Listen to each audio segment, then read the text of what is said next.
The Grimoire Nailed it. of Familiar Killers open its pages once more. Steve, what hold on. Page are we reading from today? Hold on a second. I want you to actually do that for real, but I have to intro what the situation is.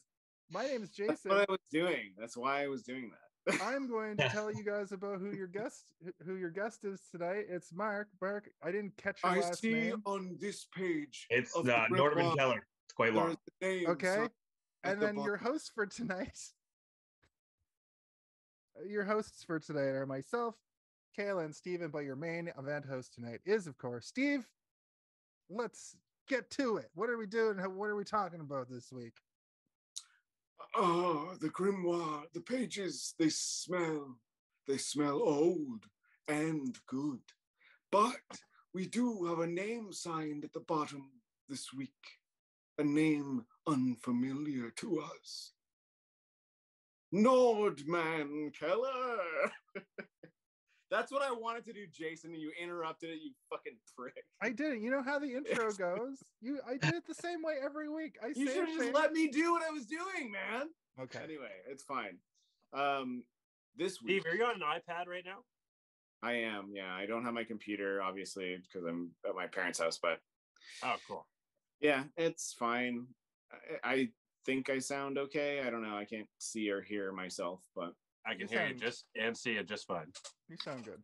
Anyway, this week we are opening the pages of the Grimoire one last time because we've been doing it all month. Why? Because we're sick, we're twisted, we're perverted, but we needed to do it one last time to open the pages to Halloween 3, the season of the witch. Is there a witch in this movie? I don't think so, but maybe there's a mask. Maybe you could consider something a witch. I don't know. Druids are like witches, I guess.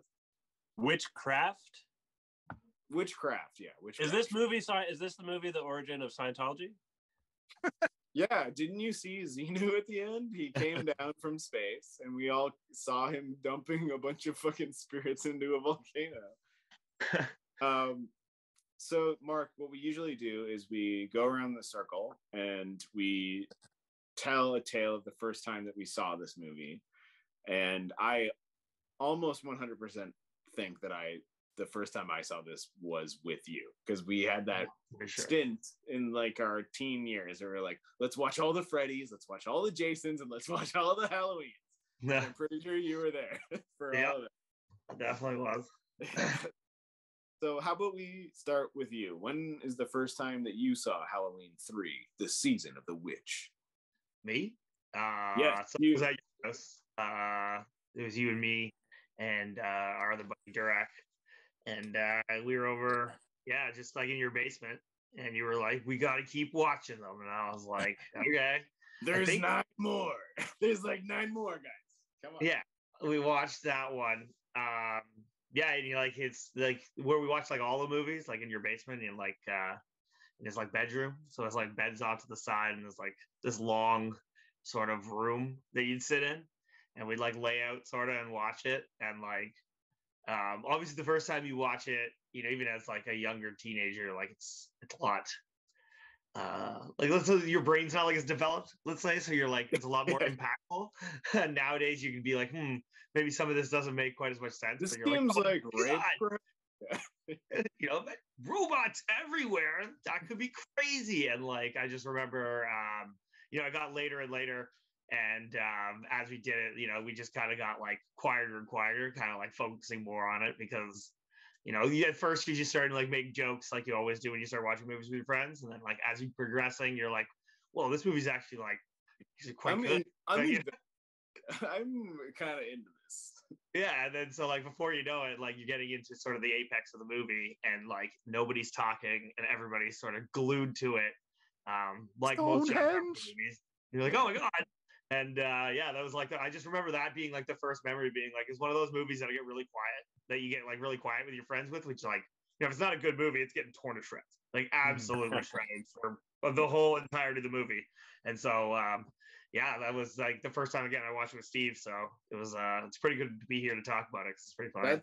That's a Like, good full circle. way to kind of like report is like if you get quiet during the movie, it means it's a good. Yeah, that's accurate. Good. How old were you? Talking the whole time, it's a piece of shit. If you're not talking, it's maybe pretty good. And if nobody's talked the whole time, it's like amazing. Yeah. Jason, you're next. How old were you guys when you were doing that? Probably like 14, maybe 15. Oh, Yeah. shit. Okay. We were young. That was a good intro story. I liked it. I watched it technically for the first time today. Me and Steve, well, we were both just independently watching it. We realized we were at the exact same point. So we jumped on an Xbox Live. We were like with 5 minutes of each other. Where I was like, wait a minute. Did she just say, suck my dick? And he was like, yeah, she just said suck your like, right, one titty. Yeah. But we hopped on and watched the end. We watched the last hour. So that was the first time I've seen it, but I was sort of familiar with this movie because this is one of those ones that like YouTube movie reviewers will like bring up because it's such a far departure from it's a strange for the first two Halloween movies, you know. But the thing is they always put it in the same area of bad movies, which I fully don't think this is a bad movie. It's a John Carpenter movie. So it's weird, but it's not bad. But people always compare it to like Troll 2, which is legitimately like a shitty. Wait, who compares it to Troll 2? Who? I've seen it. I've seen people put it in that same vein of like bad, shitty horror movies.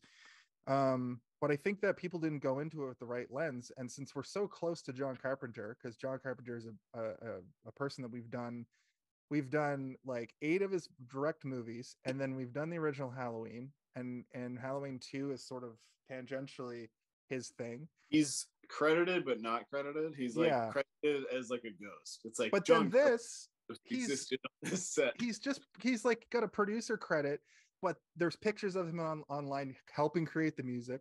It's shot like a John Carpenter movie. He's also like looking through camera lenses, and you're like, you directed this too, you fucking weirdo.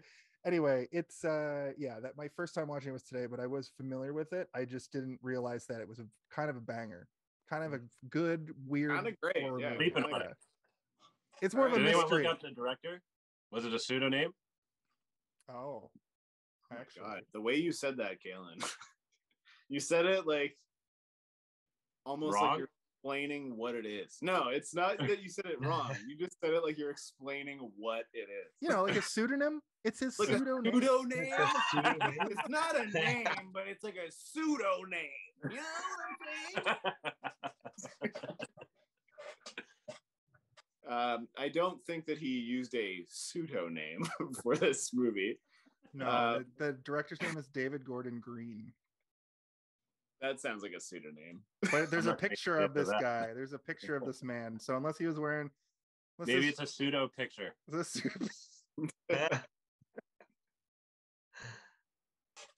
Oh no! Wait, what? It just shows the wrong director here, and then it was actually directed by. I feel so bad right now because Mark, I usually have like every Wikipedia page open where I can just like be like, actually, this is the real information. Right now, like I don't have it open, and I feel crippled, and it hurts. And now we're relying on Jason using a fucking phone to look it up. Listen, no, he's typing on a keyboard. I don't have my other computer anymore because. Well, why don't we just go blind and not worry about that shit? Okay. No facts. No facts. Yeah.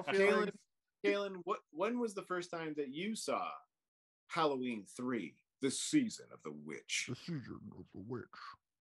So this will be a little bit of a regurgitation from our previous Grimoire episodes, but basically around 2 years ago, during COVID, I decided to take the plunge and check out all of the classic horror movies, only to find a lot of them are really comedies.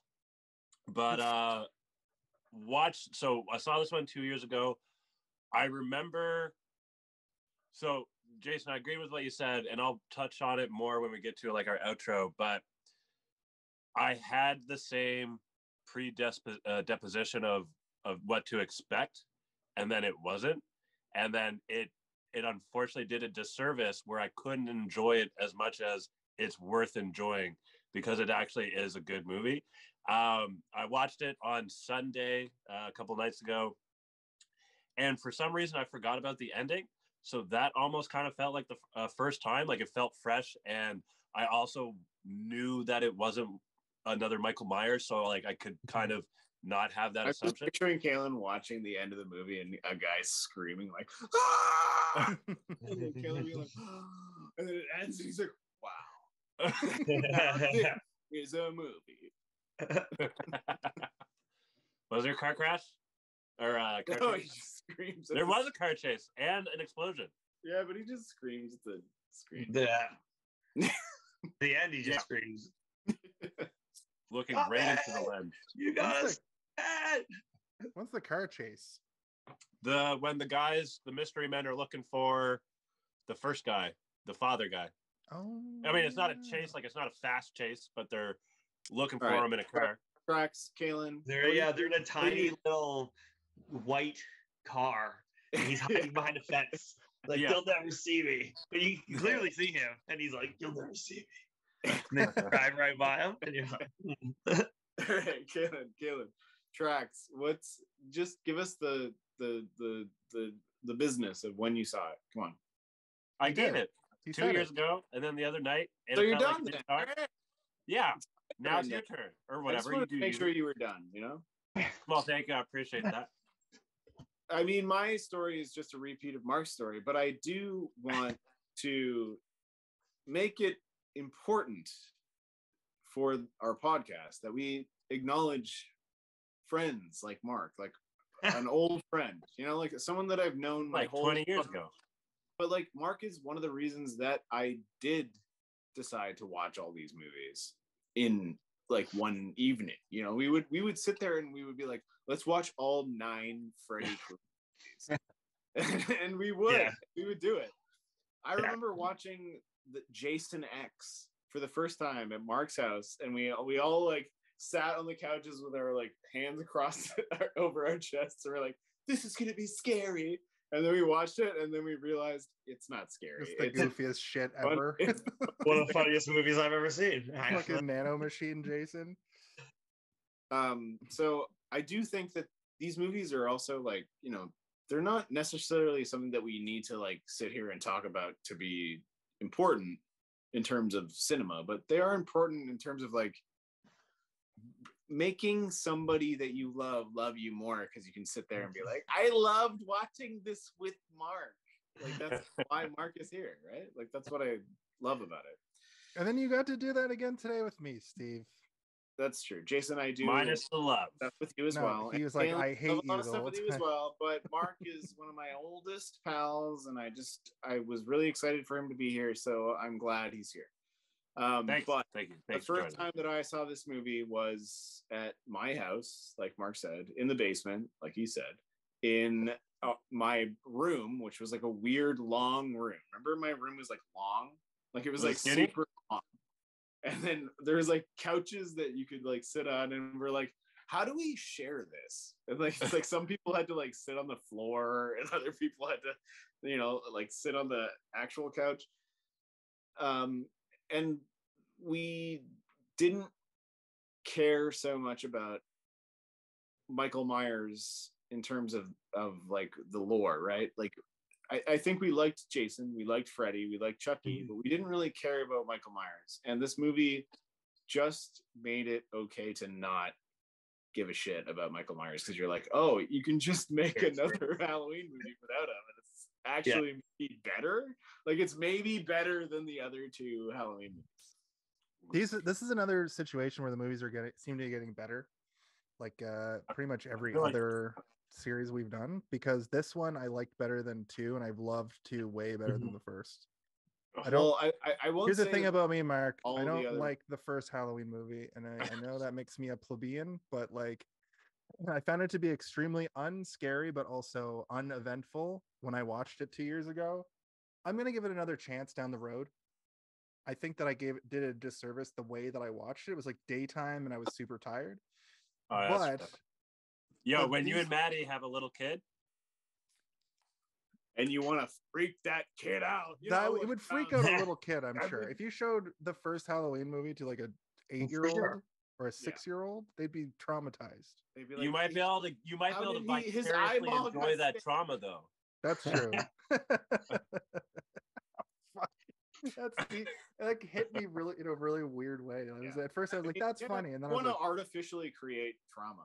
Yeah. Daddy, remember when you made me watch the when I was a child, my dad floated in the air and he said, "I come from hell." You're like, what the fuck? And you realize you just watched Evil Dead 1. Well, that's what you were telling me earlier, Steve. Also a good movie. You saw Ghostbusters and Evil Dead around the same time, and one is a pretty like light comedy. Not around the same time, like in the same day. Yeah, and the other one is Evil Dead 1. I don't even know if I've talked to you about this, Mark. I saw Evil Dead 1 and Ghostbusters 2 in the same day for the first time. And in my brain, they became one movie. Nice. And I was so scared. Like I was terrified of both of them because they were one movie. The flying Stay Puft Man with like a giant knife. Well, yeah, and he's like, he's coming after To be fair, Ghostbusters 2 does have the Scolari brothers, which did kind of freak me out as a kid, but then you see them the second time. The Scolari brothers. It's the Scolari brothers. I just love the Vigo face. Yeah. That's my favorite. I think I dubbed over it. So the beginning of this movie. Another shout out to the jack-o'-lantern as the first two movies, but in its own way. I thought that was really cool. Yeah. I feel like Kalen could post this episode. He knows what's going on. I like everything about this movie up until that moment. Like that first beginning moment is like it's the most John Carpenter-y shit I've ever seen. Where it's like it's John Carpenter music. Yeah. There's no getting around the fact that this movie was scored by John Carpenter. I refuse to believe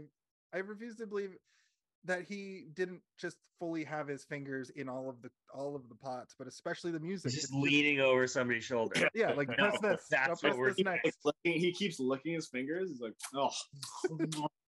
and you don't even like that. Yeah, I hate it. But in this, I love it. I do think that he got a little bit more involved for this, and I do know that he got a little bit more involved for this. So he never wanted Halloween to be an anthology series. He didn't want it to be like sequel after sequel after sequel. And so he came back for this one in a bigger way than he did for the second one. He did ghost direct the first one, and he did do the music for the second one. But in this one, he pretty much did everything, where he's like, what we need to do is fuck Michael Myers. Fuck him. He's gone. Get him. He got shot. He's dead. Nobody cares about him anyway. Druidic magic. And he went hard on the druidic magic. People start talking about the Loch Ness Monster. There's Irish people. It's Irish town. People are getting Stonehenge, literally a piece of Stonehenge. Yeah. Which was like suspected to be a place where druids did different seances and different sun worshipping things. Remember, but I did not remember any of this. I just remember I mostly remembered the pumpkin head with the snake coming out of the eye and the bugs. Like that's pretty much all I really remember. I remember the kid getting killed. That was for robots and like all this crazy shit. They killed a kid. They don't ever kill a kid. They never kill a kid. Yeah, but that kid flipped his mom off. So yeah. No, it was his dad, and his dad was like, Yeah. No. When they get to the motel, he drives off on his bike. His mom's like, "Don't go." Oh yeah, but his mom's just like, he's like, "Don't go in the road, Junior." I called them the RV family, and boy, they were definitely an RV family. The dad reminded me of Randy Quaid's character from the Vacation movies, and the mom was one of the most unhinged characters I've ever seen anywhere. They didn't even. This is the moment where I see this movie and like they come into the hotel and they seem safe, right? And then all of a sudden, there's like fucking 10 families that just show up, like at the same time. Where you're like, oh my god, oh my god, oh my god, there's too many people. Sorry, Steve. Yeah. Mark, are you? Did Oh, you don't worry about it. Okay. Just want to make sure we Move forward.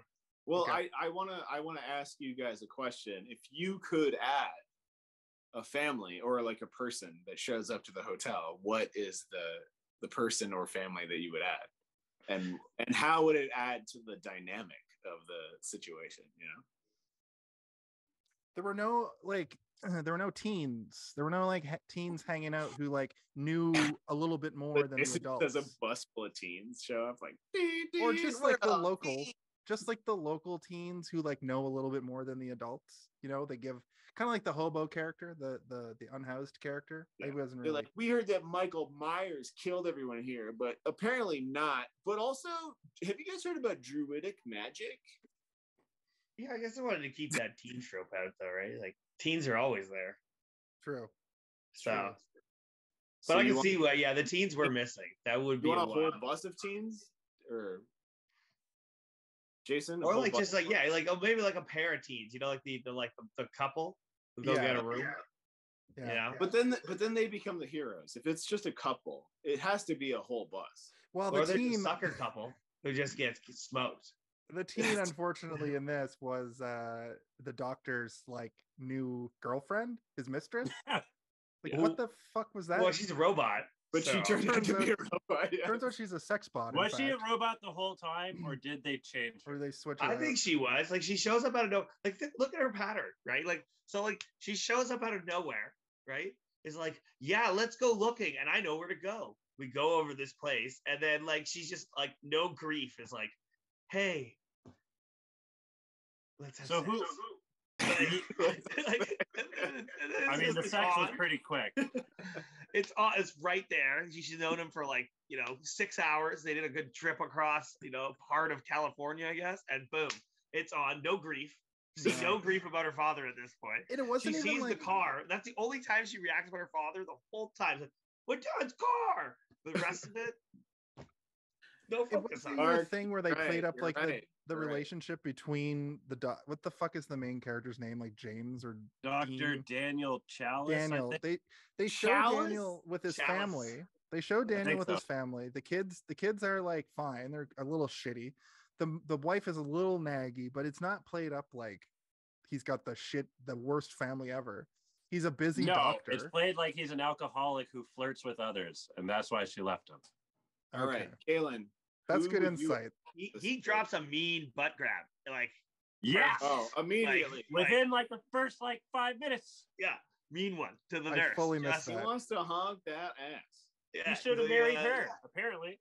The nurse at the beginning, he just goes ahead and bang, just grabs it, and then she's like, "Oh, you," and he's just like, "Yeah, that's what I like," and like or something Doctors like that. have all Something the luck. police- I'm a doctor.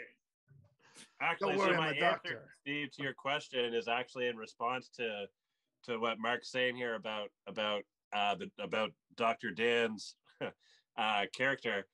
I'm thinking maybe another doctor or maybe a lawyer that also has some sort of way about him where people just fawn over him, and then he creates kind of like a, hey, I'm supposed to be the main guy and you're trying to steal my spotlight. Right. Okay. Okay, so Jason got a bus full of teens. Not a bus full, the local teens, like 4, maybe 2. Jason like had every teenager in the whole village showed up. And no, then but what I will say is like when we did Friday the 13th, or when we did Nightmare on Elm Street 3 last week, that movie was like very much a movie with a lot of teens or young 20s, but was played like more like a Hellraiser kind of a movie, like an adult horror.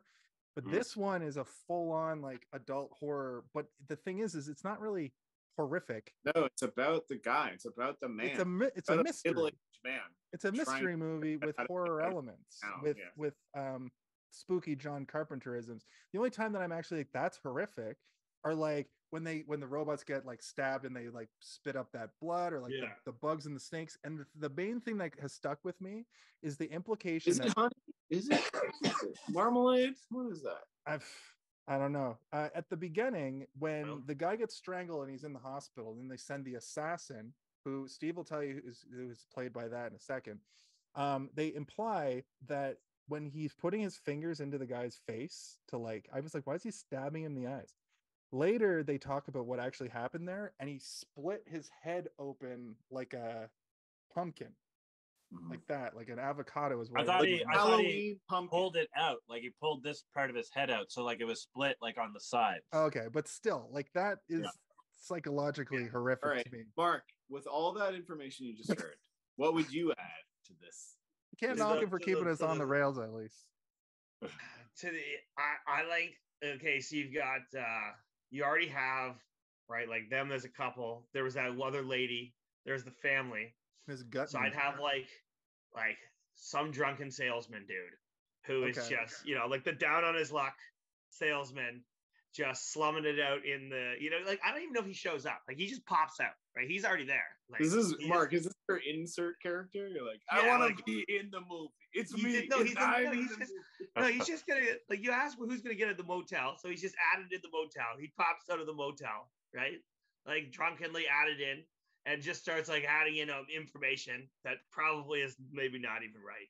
But And maybe some of it is right later. Like he adds enough. That's what I'm thinking. Like a lot of it might not be like you already had sort of that drunk guy, the one dude who then goes, he's like, I didn't tell him nothing. But the extra guy is like, man, you want to get out of here, Sonny. This place ain't right, kind of thing. And then he goes down in some way, but maybe he gets captured and he's like he comes out later, and maybe he tries to warn her against the girl, and maybe it gets smoked by accident instead of the girl, which leads to the end. That's how I would add that character. That's He's in at the extremely. beginning, Mark, pops I up feel later. like you gave him a beginning, middle, and end. Like, you were like his name's jumping his name's through the- Joe. I would have fully Down on his luck. replaced your character that you just pitched there. I would replace the homeless character that is similar to what you're describing. Yeah, But since you gave him a whole arc through the movie, like that homeless dude just like says some shit, warns him with the factory. He's super vague that gets his head. yeah. I popped would have right liked to off. see like somebody else come back at the end. The old Yeah. pop up and either like do a heroic save, or like the old we don't trust you and you die instead, and I trusted the wrong person. I like that whole twist. And he That gets would be chopped You in hilarious. guys want to hear what I would add? Yeah. No. Yeah, of course. So when he goes into the room and he writes his name in the ledger and he puts the money down. Yeah.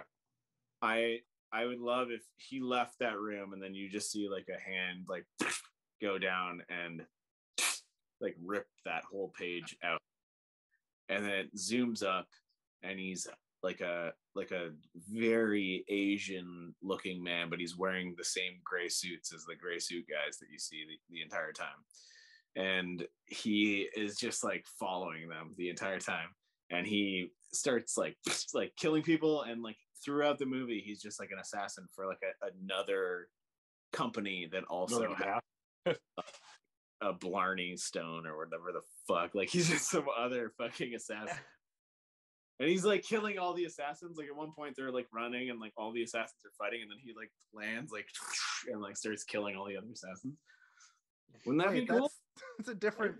That's a different movie. I mean, That change is the a entire What trajectory an of the movie. assassin- Well, that's how you set up a sequel. A couple assassins. Well, he set up a sequel by doing what they did in this movie too, kind of. But it's John Carpenter, so Yeah, it's called Halloween 4: The Chinese Blarney Stone. Inappropriate. Return of the Witch. I had a theory going into this that the whole mask thing, we were going to get a reveal that the mask that Michael Myers wears is actually created by this company, and that it's the Michael Myers insert, and the reason they're so strong is kind of explained through these soldiers, the agents, before you know that they're robots. Tie-in, yeah. But all of my theories, this is Jason's theory corner, by the way. All of my theories are destroyed through a couple things. They show, not only do they show the ad for the original Halloween in the bar scene when he's just sitting at the bar, the ad for the original, but later in the movie, they're like, Cochran does that monologue about how he like hates Halloween because of like his Irish roots, and he's like, now I'm gonna make you watch the movie Halloween, and he just puts a mask on him and makes him watch Halloween, and then it's revealed that the agents are robots. So it destroyed my theory. I will say the Home Alone of it in this one, I think, is probably when he goes in to like rescue and Mark, starts. That means when you say the Home Alone of it, you know, in Home Alone, when like all of a sudden Home Alone starts, where he's like, he puts that fucking blueprint down on the table and rolls it out. When we say the Home Alone of it, yeah, that's I find that it's usually like the third act, but sometimes it starts much earlier. But I think the Home Alone of it is either when they get to town and they start sleuthing, or it could be said that when he goes back into the factory by himself and he's just like sneaking around and doing the stealth shit, and then he kills all those agents. That could also be considered that, in my opinion. All right. Well, this movie's also kind of hard to track because there's so much stuff, but at the same time, there's like not that much stuff. It's one of those where if you just keep hitting the points of the movie as we talk, it's probably the best way to do this. All right. Well, I give you guys free reign to also jump in. Like I'm not gonna. And then this happened, but you know, like the beginning of the movie was pretty great. Like it had so much carpenteriness to it that I was like, this is more of a John Carpenter movie than John Carpenter's directed Halloween 1 or 2. Like it is just way more John Carpenter. I saw Prince of Darkness in this. I saw Mouth of Madness in this. I saw and those then two movies. Heard it in your ears. Yeah, and then the music was that, and like the way it ends in a weird, like nothing is resolved, is kind of like that was the first thing that Mark you sent me today. Was like, even just the sound of this is a goddamn. It's like, yeah, it is. Yeah, it's so good. Yeah, I love the sound, like all of it. And like it's like showing the like ding ding, like the screen.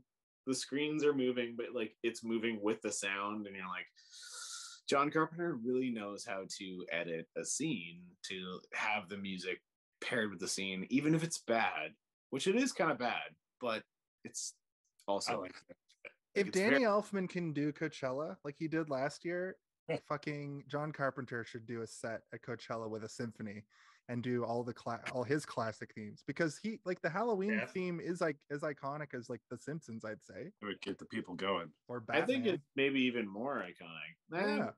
But yeah. What's the They Live? I saw a lot of like They Live in this as well, with them revealed as I think the lighting very They Live, but also very The Thing, and also kind of like a little bit of Big Trouble, you know? Yeah, and Escape from New York, like the nighttime parts and the quietness. Sometimes it's real quiet. Like John Carpenter movie uses quiet as a sound a lot too, or just like room noise to really get it. Like we talked about my problem with Escape from New York is like those two movies are like two ends of a spectrum, where Escape from New York is a little too slow, a little bit too quiet, a little bit too much of snakes sneaking around, not even like in a cool stealth way. And then Escape from LA is just a garbage fire in your face, but it has its own merits, has its own what things. If I did the same thing, but I added a shark and it was just that the whole time. Bruce Campbell in a dead skin mask, which is the best part of the movie. Yeah. And Steve Buscemi, Kraken Wise. Nailed it. All right. I think we got through everybody's addition. And you know what? I think that it would be a better movie had we added those characters. An assassin, a bunch of teenagers, and whatever Galen said. I can't remember. What did you say? A drunk guy? No. Either another either doctor or lawyer that has a way about him that people fawn over him. Right. And then So he's like super smart. That's what you want. Like a super smart guy. He's not bad. He's an opposition. I know, but why is he a lawyer? Is it because you just want him to be smart? Like he No, he can be a doctor. No, well, it seems like girls are falling over this guy just because he's a doctor. Yeah. He's not doing anything special. So how about a get lawyer? feet over heels or whatever it's called. heels over head. What's the expression? Head over heels. Head over heels. Yeah. Your head's always over your heels. What kind of expression is that? You know what though? I think that's very funny to think that everybody is falling head over heels for the doctor, and you throw a lawyer in, and then he's like, "I'm the other good thing that people like that are attractive." And then you look at Dr. Dan, and he's ugly. He's got a mustache. He's like 50. Some people like the stash ride. He could be 35 though. Pretty It's impeccable 1982. It's a great stash, but I mean, it's like an 80s porn star stash. When he gets on top of the girl, you see his gross back. Steve was like, "Ew, look at his back." Gross back. I did say that. I did say, "Oh my God, his back! Look it's a back." Have you guys ever? When he gives the boobs a kiss. He sucks that titty. Yeah, the titty suck. Weird. I think we could talk about it for a bit if we want, or I don't think it needed to be there. I don't even think they should have hooked up. They just met the other day. That's where I was at. It was an odd. That's what sold me on her being a robot the whole time. I mean, you make a good point there. To the titty sex. She's their sex. Human. Sex No human's doing this. No human. Why is she going? Why is she trying to investigate her own dad's thing then? It could be that she didn't even know the guy. She's a plant, like what Mark said. She was just put in there to pretend like that was her dad. That's right, but like, so what, to find the doctor and stop him? Like, how'd they know the doctor was going to look into it at all? I don't know. This movie had because he's the doctor, the Hippocratic oath.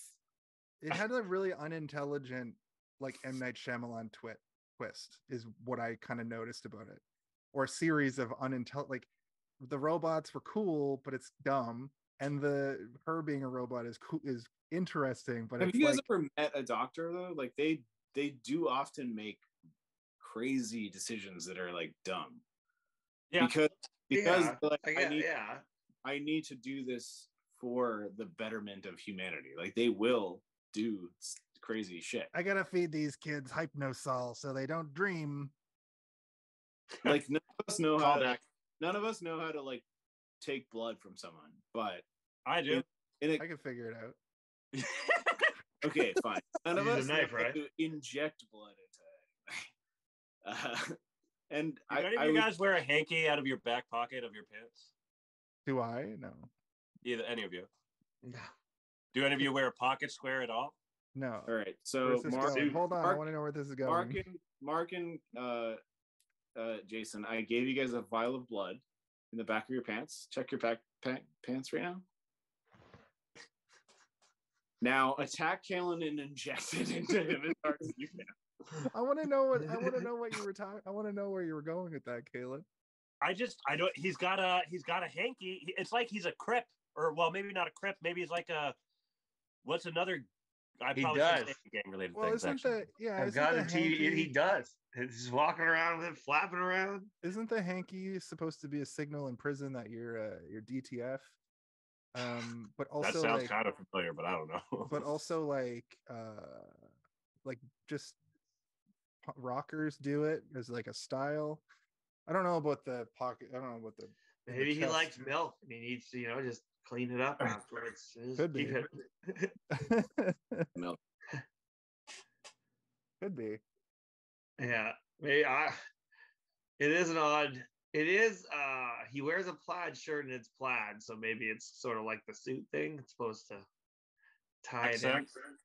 Maybe it was something they just tried in '82 and it just didn't stick. The rear pocket square. Yeah.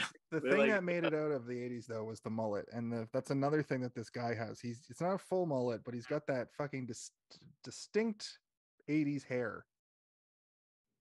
Yeah, it's long, not as short. Yes, so, but he's. I wouldn't call. I'm sure I call him mullet though. He's 100% dad. Ed Flanders hair.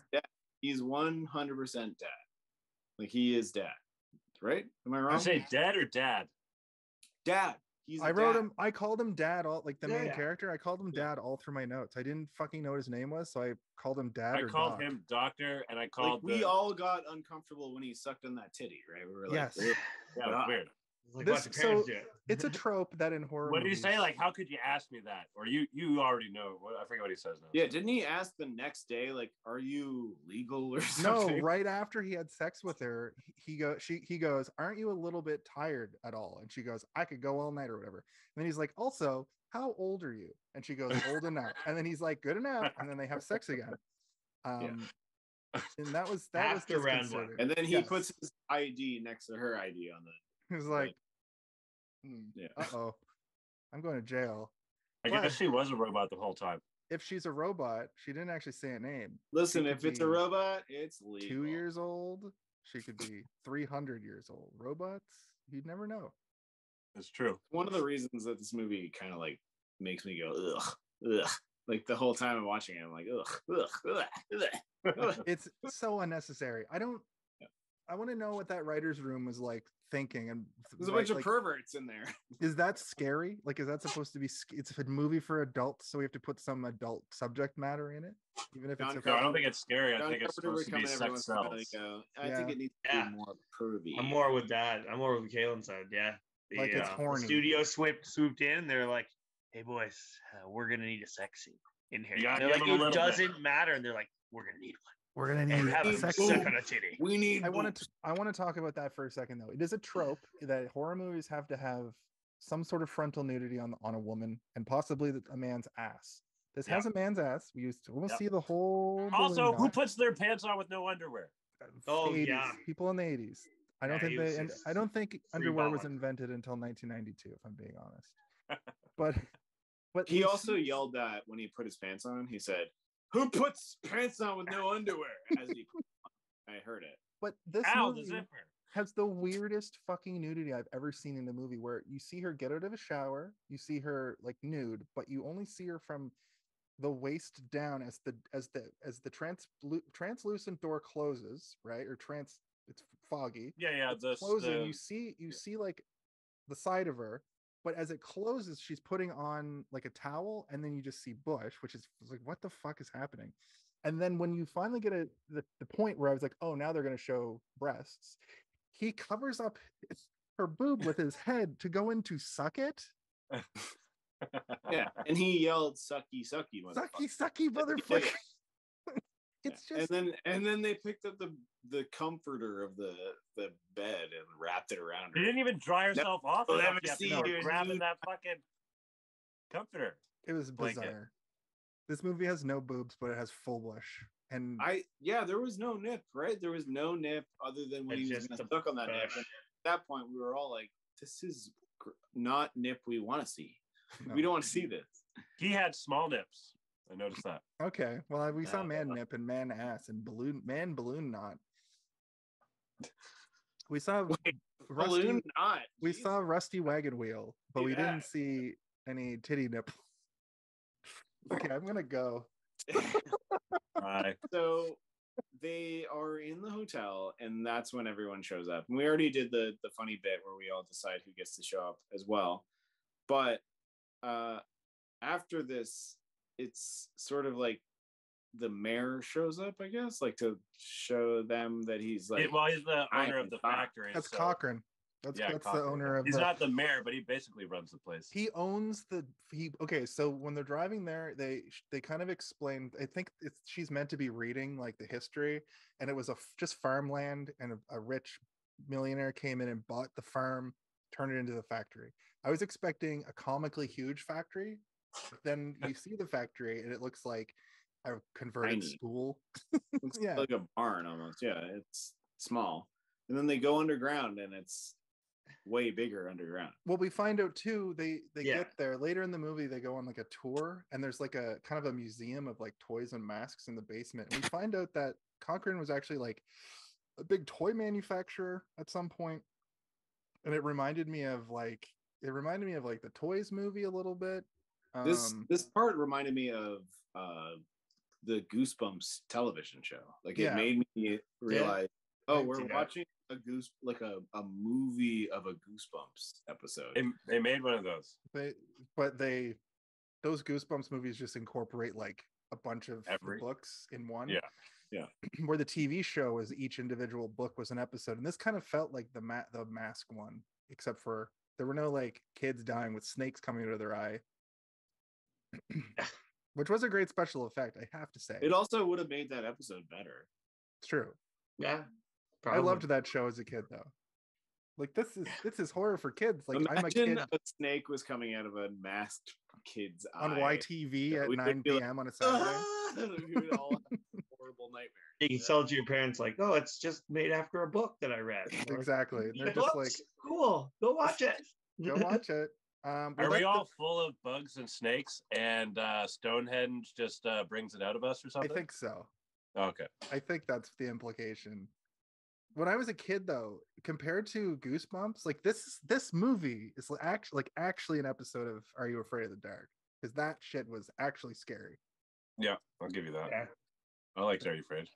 It was that messed me up. There's one about like a ghost girl that actually was like nightmarish. Maybe that had to do a little bit with why I was bad with horror movies later in life. I saw RoboCop. Mark, you were too scared of Are You Afraid of the Dark? I think Are You Afraid of the Dark? I saw RoboCop when I was like 7 or 8, which is just it's too young to watch RoboCop when that's the peak fucking special effect technology too. So like, yeah. Anyway, I that messed me up. I couldn't handle it. And then horror movies, much like Steve, horror movies just the thought of them put me into like a mind prison I couldn't escape. Just thinking about horror movies. Escape to prison, you're like, I own the prison now. I watch whatever now. And you're just like watch every fucking thing they can possibly do. Yeah. And I would all to The Walking Dead. The Walking Dead showing like all that gore. That's like 10 years later. That's true. Took me a long time. The Walking Dead was my it eased me in. That's when me and Mark and Andrew and Matt, we got real into those fucking horror movies when we were like 14, 15 years old. We're like, we got to watch every single one. And we got to figure out how to do a good Freddy impression. We got to figure out how to do a good Chucky impression. Andy. Yeah. And like, we got good at that shit. What about your Jason impression? I'm doing a Jason impression every day. Okay. Steve hated that joke.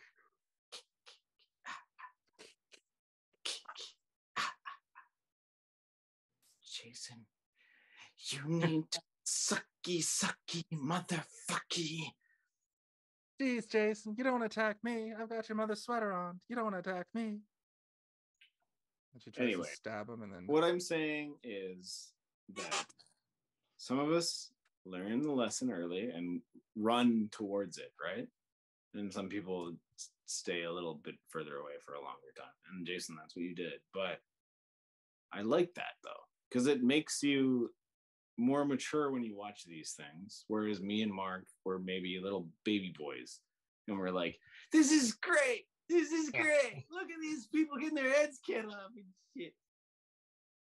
I kind of wanted to get a brown paper bag of a 40 to celebrate the scene in this movie, but I couldn't bring myself to buy one, unfortunately. You didn't want to drink a Colt 45 today and just have a hangover as soon as you were done drinking it? Exactly. Yeah. We used to play a game called Edward 40 Hands in my early 20s. Me and you probably played that together, or Fax Hands, where you tape a fucking 10% fax to your hands and drink both of them, and by the end of it, it's just warm piss. It's awful. It's the stupidest fucking 22-year-old bullshit ever. But you get drunk. I think they're fucking wasted. Like that at some point. Yeah. We're like, wizard sticks. Look how big my wizard stick is. I came home of these wizard stick drinks. I came home one night and my roommate's boyfriend was just up. He had been up all night, and I got off work at like 5 a.m. and he was playing wizard sticks by himself. And his wizard stick was like 12 beers already. So I was like, gotta join him. And so, yeah, it was not I don't think I know what wizard sticks is. It's when every beer that you finish, you tape it to the beer. So by the end of it, you have a giant staff of beer like cans. a shaft? Cool, nice. Yeah. Like a Gandalf, yeah. Like a And Gandalf. you walk around with it like, I am a wizard. I'm a wizard. And then you fall off a balcony. Beer everywhere. Yeah. So before we knew they were robots, did you guys ask yourself, why the fuck didn't you get out of the way of the car coming right at you? Like around the beginning of the movie when that mystery guy in the suit is trying to choke the father guy that's running. I also have a follow-up question. Did you guys think they were aliens at the start? Because I thought they were aliens. I thought that they had like some sort of paranormal situation. That's when they were walking and moving like that and like being invincible. I just thought that they were like I thought they were trying to explain elements of Michael Myers through a different medium. That's like I explained. That's actually like smart movie watching, where you're thinking about the previous movies, where I in no way was ever thinking about the other movie, because I think I knew already that it had nothing to do with the other one. So I'm just like, I don't care. And this movie in my head was just a bad movie that had nothing to do with the previous two, or didn't have Michael Myers. That's how people think about Dragon Ball GT. Yeah. What? But it's actually pretty good in its own right. I mean, if you're into that sort of thing. But most people are like, Dragon Ball Z? Question mark. Dragon Ball Z? Z! That's also a thing that me and Mark would run home. Let's go. We gotta catch Dragon Ball Z. Dragon Ball when I could, yeah. Sucks when you don't live in the right time zone to get there on time. Well, Mark also lived like slightly too far away that he would miss it a lot of the time, right? Oh fuck! Oh, I'd miss it constantly. I miss a lot of shows. Like he'd come in. I get home Next time on Dragon Ball Z. It's like, damn it! No! Your dad would be like, ha ha ha ha. But then at some point, I saw the whole episode. At some point when I was young, my parents bought what was it called? Star Dish? I don't know, some satellite thing that was out there at the time, and it had the what's it like, the West Coast channels, Cartoon Network or Toon. Yeah, I gotta like if I wait 3 hours, I can watch it on the West Coast version of YTV. And so you're sitting there. The problem is if it's a 9 o'clock show, you're like, all I gotta do is wait till midnight and then I can watch the show. But you're like a kid, you're like waiting up at 11 o'clock, like, whoa, need another 3 colas just to like keep going all night. Get that Mountain Dew in you. Just slamming Jolt Cola all night. How did you guys feel about the timestamps in this movie? For example, an hour later, and he shows up at the gas station. Did I need to know it was an hour later? I think you did, though. I think you did. I think they were important. Steve pointed out at one point that it was very John Carpenter to like just tell you at the bottom of the screen what was going on as well. Yeah. Yeah. One major. I don't know if it was entirely necessary. Not a lot. Maybe a couple of the days to give a little bit of time frame, but like I liked it. Yeah, that's what I'm saying. I liked that they did it. I don't know if it needed, but I liked it. It did prove how little time he knew that girl. It's like an hour later. I'm there. That's why they put that in there. They're like, we need you to know how old she is. Hours. She was just made when they knew the doctor was chasing after the first mystery guy at the hospital. Like, oh, this guy's gonna try and look into this. We gotta build a sex robot to stop him and have sex with him, and his mustache and his gross back and his rusty wagon wheel on display. Pair of jeans that fit just right, and a radio. No, wait, that's chicken fry. That's not wagon wheel. So I guess like the main sort of story of this is that he's trying to, this Irish man who has control of a single stone from Stonehenge, and he's making these masks and he's distributing them throughout the neighborhood or whatever. He's trying to make the magic go further. And like, how much do you hate or like that in terms of like comparing it to Michael Myers? Like, do you like Michael Myers more, or would you have liked to have seen another Halloween movie that was another anthology that had nothing to do with Michael Myers? I'm going to answer that in my outro. Based on your information that you gave me today, Steve, you said that this almost acts as like a pilot for the television spinoff. And it makes me want to go watch the TV show to see what other, because it seems like what they wanted to do was tell a series of anthology style stories that just happen to take place on Halloween. Well, it wasn't a Halloween show, but it was a John Carpenter show where like host, hey, and he was like kind of like a crypt keeper. I would like a series of I would have liked to see where they wanted to go though, and having a series of movies like Halloween 4 was the show, and it sucks. It sucks a lot of dick. It's not like good. The Friday the 13th show or the fucking Mortal Kombat show, all those bullshit sci-fi channel movies from the 90s. All of the shows that spawned off all these movies, every show. single one sucked. Yeah, they all sucked. Spawn cartoon was actually really good though. What was? The Spawn TV show was before the movie, so that existed before the movie, and it was based on the comic. It had nothing to do with the movie. No, but I'm just saying the TV show is good. What did you say Spawn, or did you say something else? Did I mishear? No, he said it spawned something like it created it, yeah, and then that just made my mind go, hey, Spawn was a good movie or show or whatever. Yeah, the Spawn cartoon. The movie not so much. The Spawn cartoon came out like right before the movie, and a lot of people were expecting the movie to be amazing.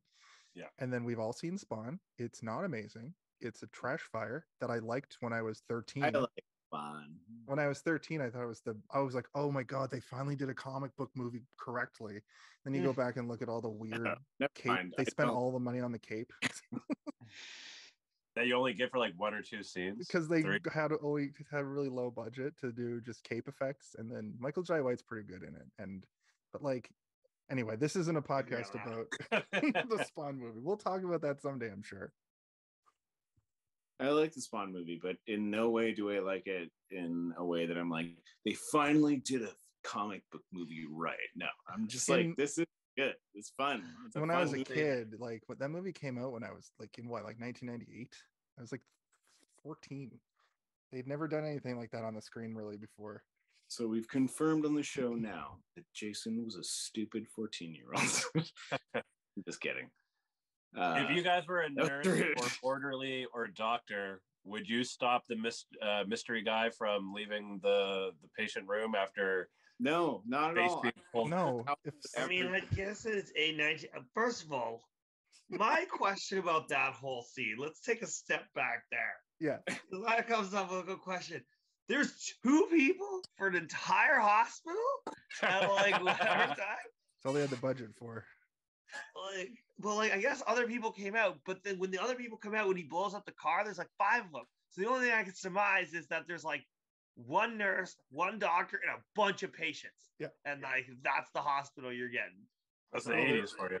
So you have to rely on the patients to block your exit if you're being everybody remember when he's drunk to start that. Because she's like, drinking and doctoring. That's a great idea. And he's just like, duh, don't talk to Ex-wife sneaking in a little jab. I caught that as well.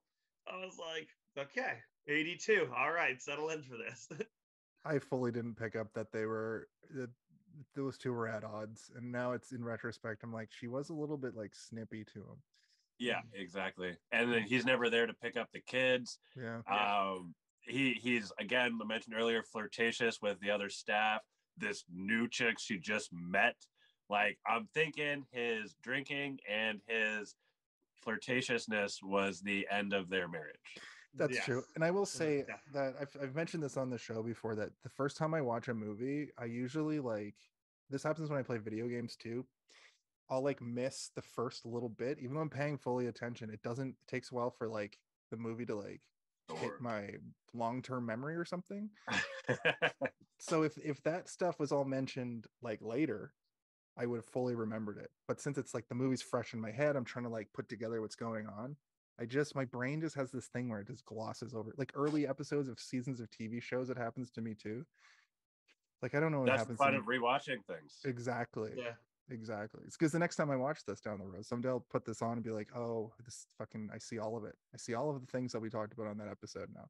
You see a little bit more for so sure. Not only was I a dumb 14-year-old, I'm a dumb 38-year-old.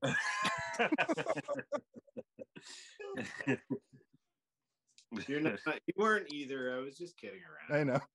It's called a callback, Steve. Who's the dumb one now? You, as a 14-year-old and a 38-year-old. So I also like, I think about like when they go into that big room, right, where they have the big piece of Stonehenge, I guess. Yeah. And secret lab or whatever. Yeah, but like it's like a void in all directions, right? Where it's just like blackness. And then they go to like those little desks, and there's people that are like like using like an air hose to like clean off pieces of stuff. And you're like, what is that? What is that a part of a robot from earlier? Like, I don't know what that is. Did you guys like? Did I miss something? What is the little that? air Why thing? are we cleaning those things? I think that they were put there just for like, so scientists were doing something. Feng shui aesthetic. That's what I thought too. But I was like, am I missing something? Like they can't just be cleaning miscellaneous like pieces of junk. Like just they must be there for a reason. What was that word? What was that word that you said there, Steve? Miscellaneous. Did I mispronounce it? Yeah, but I wouldn't normally call somebody out for mispronouncing a word because I'm not a dick, but that was just a great way to mispronounce miscellaneous. It was just a funny mispronounce. I'm sorry, I just don't feel bad. It was just a funny one. So they start blowing hot air inside this guy's ass, and he says, "Oh, my anus, my miscellaneous, it's full of air now. Those things so full of air." Aren't those things used in like building like factories? But I couldn't figure. That's where they are. Yeah, but I couldn't figure out what he was doing either, other than like they were working with putting rocks on those. They're probably like getting rid of the dust. Yeah, it could have been. But I also feel like it was just so the brain dead, the face dead fucking lab people were just doing things in the background. Really felt like that to me. Yeah. We're doing science. There's also like the hypnotism, right? Like that we all get introduced to. How do you guys feel about the hypnotism? It's like not, I would like a better hypnotism, I think. The rules were I got confusing. hypnotized once, but I knew what was going on. But I enjoyed it. You just play along? Well, power of persuasion, if you want to call that. Everywhere he's like, oh God. Come again? I said you shit bugs everywhere.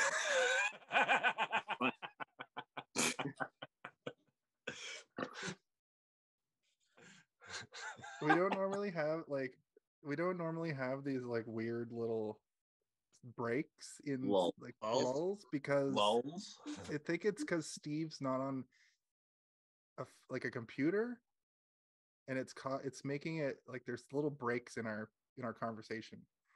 Yeah, so what I said was Kalen shit a bunch of bugs at his ass. Yeah, okay. True. Fact, last night I ate craft dinner.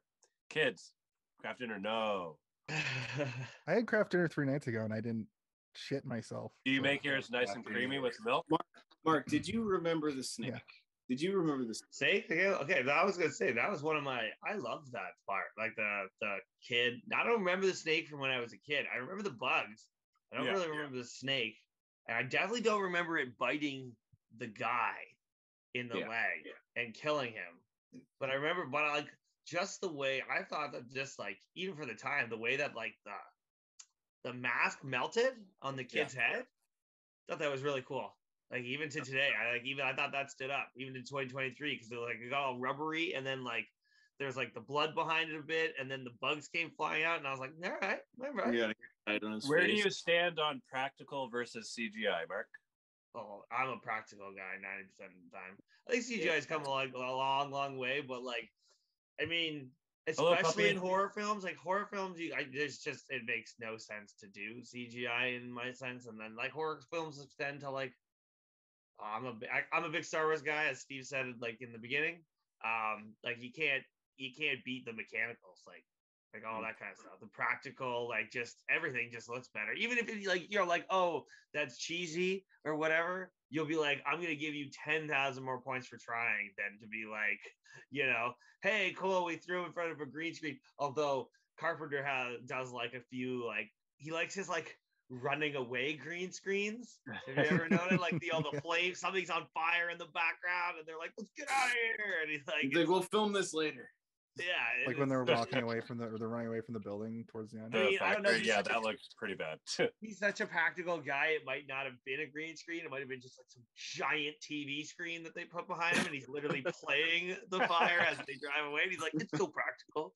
So I don't know, but Technically, I like that Chris Nolan uses miniatures for a lot of his crazy shots. I think that's a cool way to do it. And this movie has one of my favorite gore effects of any of the movies we've done, when she gets lasered in the face. Yeah, that was cool. And then she does this like reveal to like show that it blew her mouth open.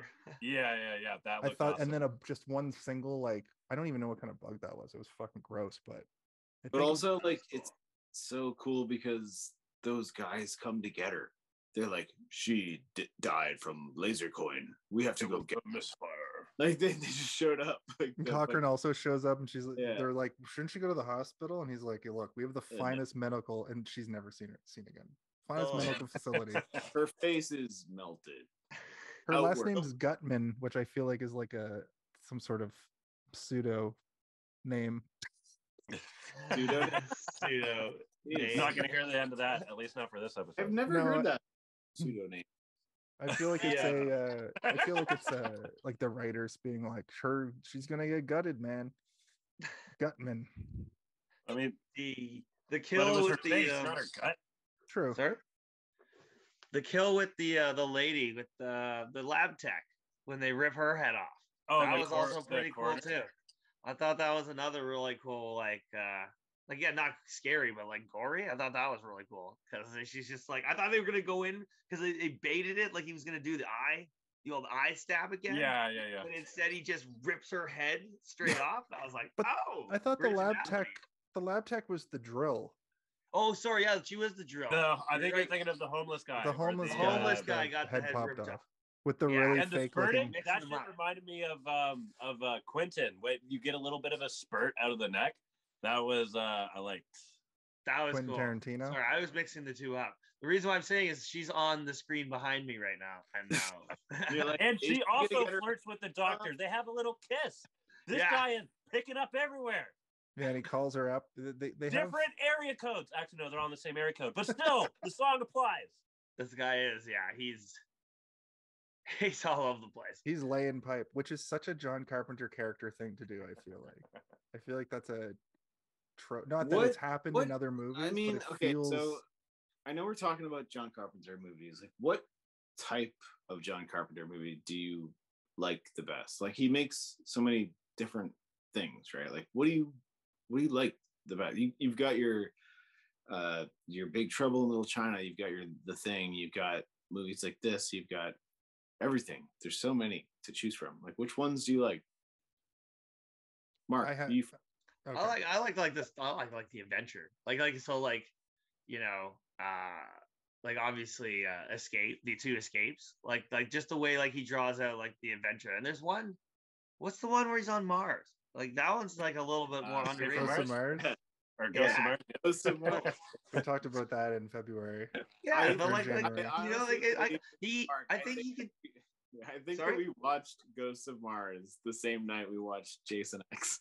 Probably. That sounds familiar. I think we like rented both of them that But night. like, in those ones he tells a bit more of a story, and I think it's a little more of an adventure, and I like that. What's it like? Not utopian, but like fantasy element of it. Like I think John Carpenter does a really good job telling sci-fi or fantasy, whatever you want to call it. But He's the fantasy element, he can build a world, in my opinion. Like that's my favorite John Carpenter story. Whatever it may be, if it's the world building when he builds a world that's not like this. Like this is good. Like I liked it, but it's not like a John Carpenter world has like the music goes with like the crumbling buildings and like everything like near, and it's like and you're like everything's timed the same and just got that whole aesthetic to it. And you're like, oh, you're in John Carpenter, literally in John Carpenter's world now. That's to me mine. So. Well, I don't know if either of you will make a better argument than that, but Jason, go ahead. I can. I'm not going to try to make an argument, but I will say something complimentary to what you're saying is it doesn't matter really what genre it is. I find that when I've talked about this on the show too, but when he mixes genres, that's when John Carpenter is at his best. And that might be why I don't like Halloween, because it's just horror. It's just a horror movie. All the rest of the ones we've done always mix together like sci-fi and fantasy. This one is like a horror mystery. Yeah. With a little bit of the fantasy element to it with the druids and stuff. So and a little bit of sci-fi with the fucking literally robots and lasers.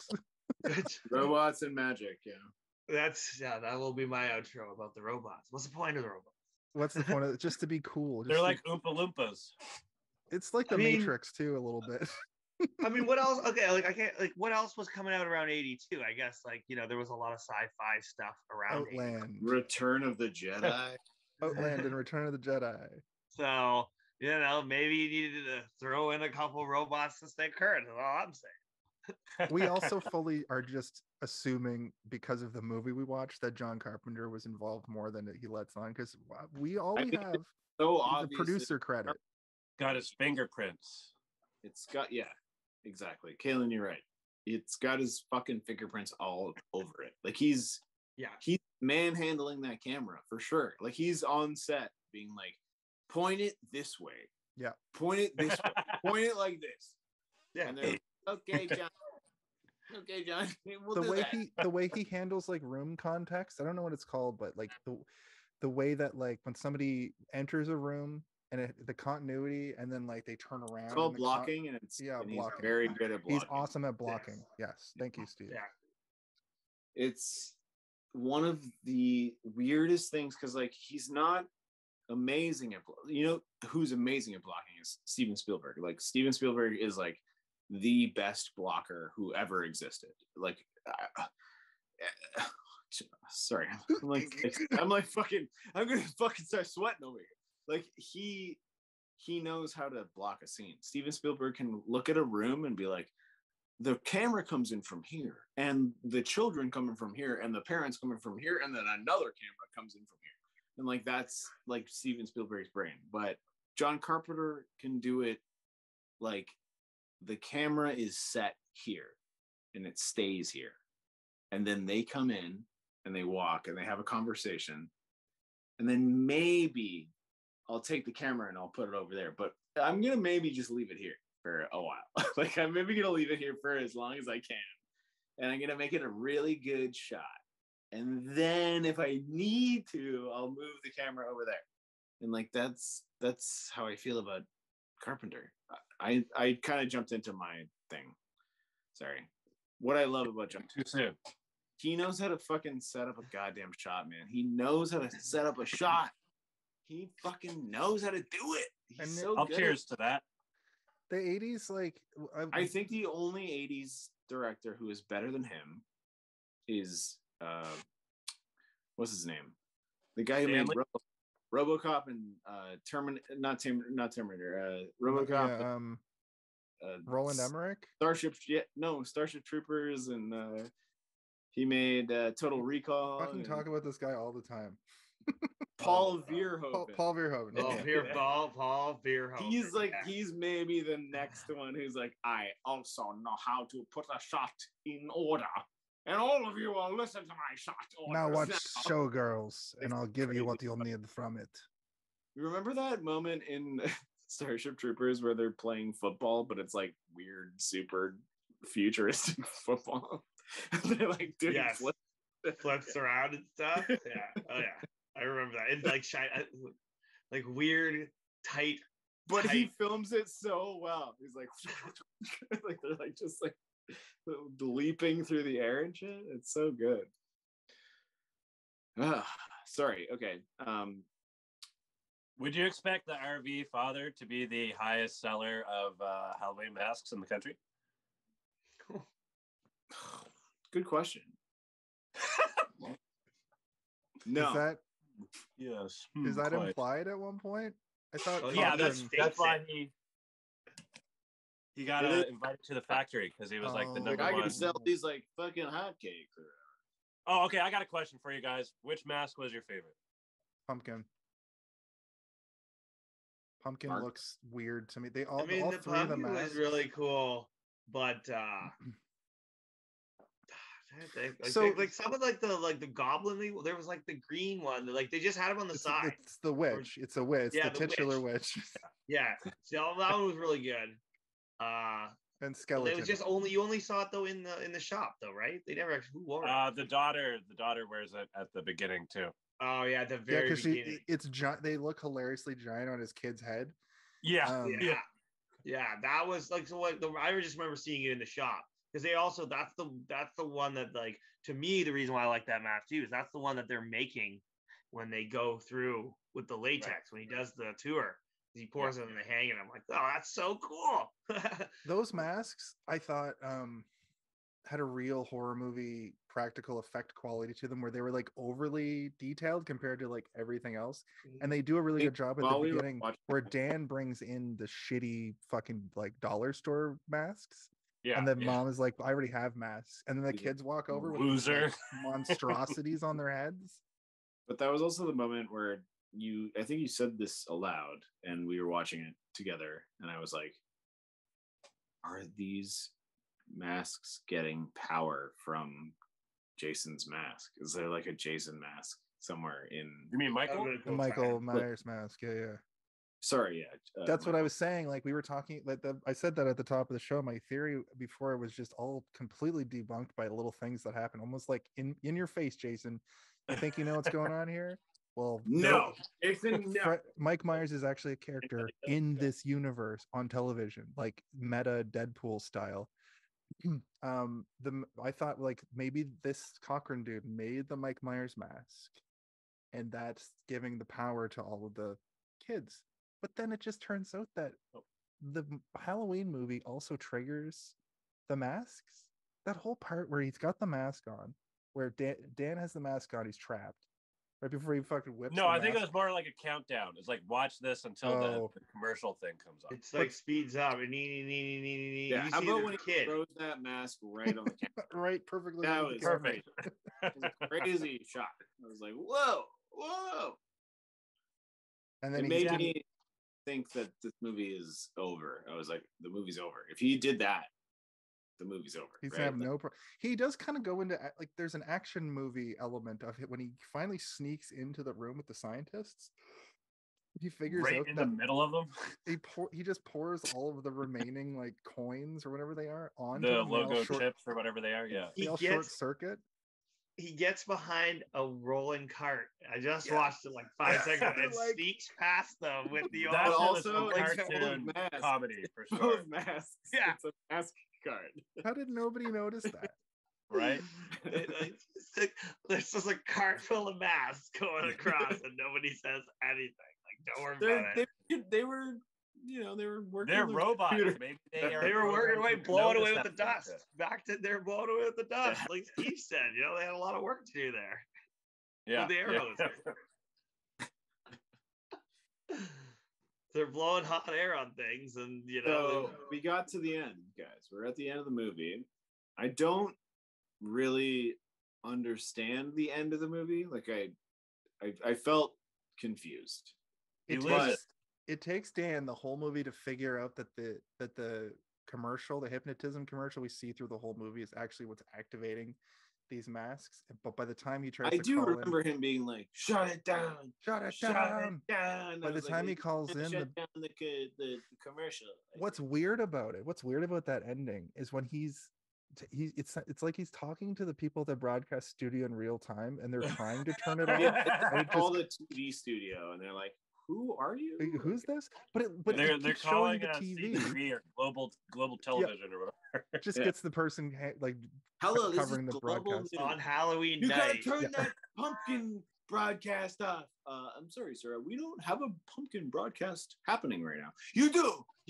It's on channel 18, 19, 20, 21, 23, 24. No, they only have three channels. They only have 3 channels. This is 82.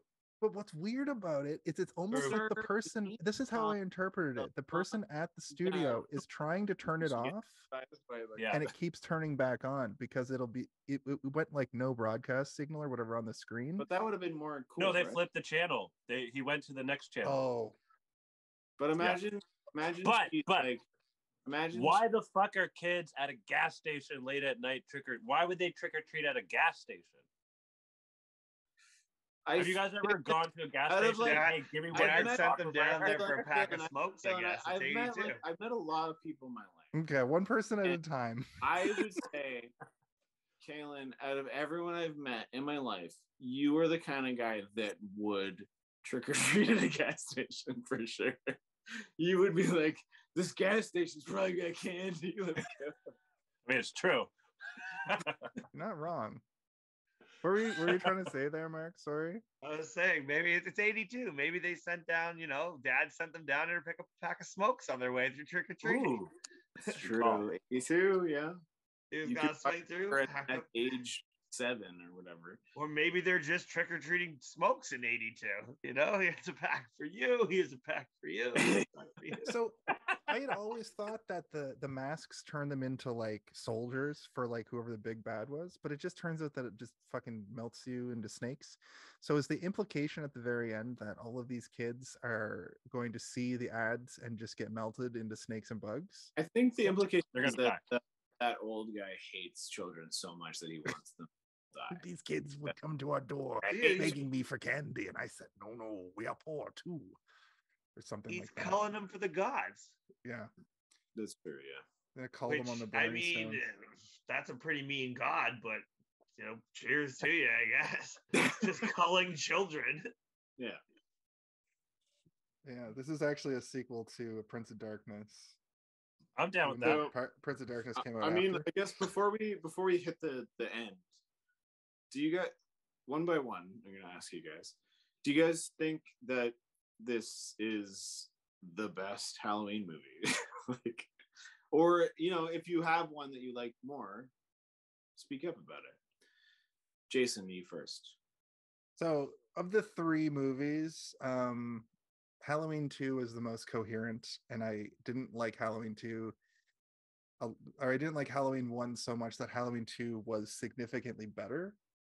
But what I'll say is when you compare all 3 movies, knowing that they're all at least related to John Carpenter, this is my favorite John Carpenter movie of the 3.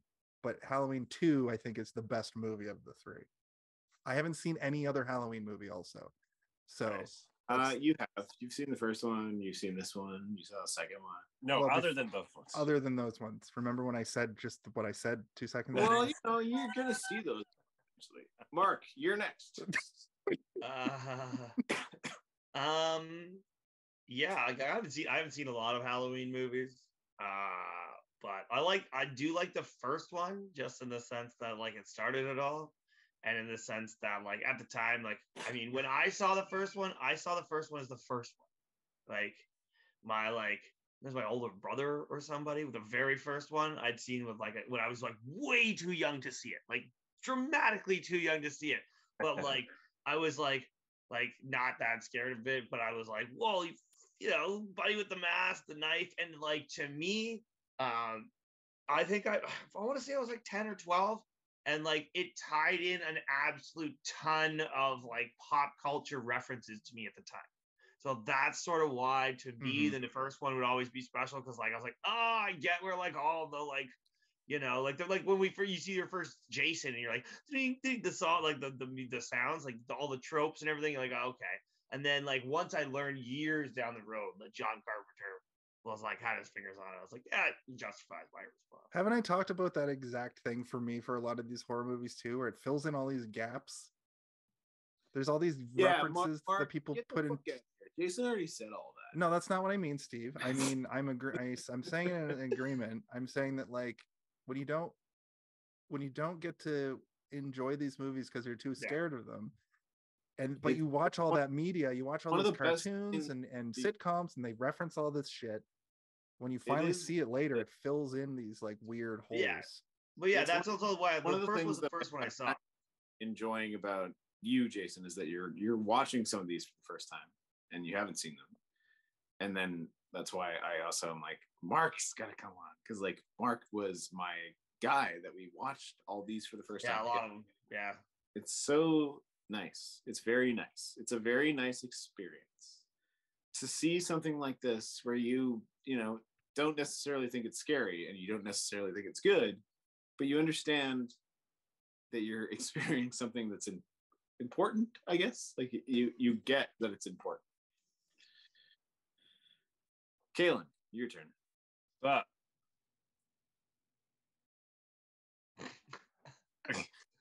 All right. Question. To answer your question, and I'm going to elaborate more on it in my outro, but specifically to your question, out of the Halloween movies, no. Agreeing with what Jason said, as a John Carpenter movie, yes. It's up there. Smart. Yep. That's No, fair. good. That's good. Yeah.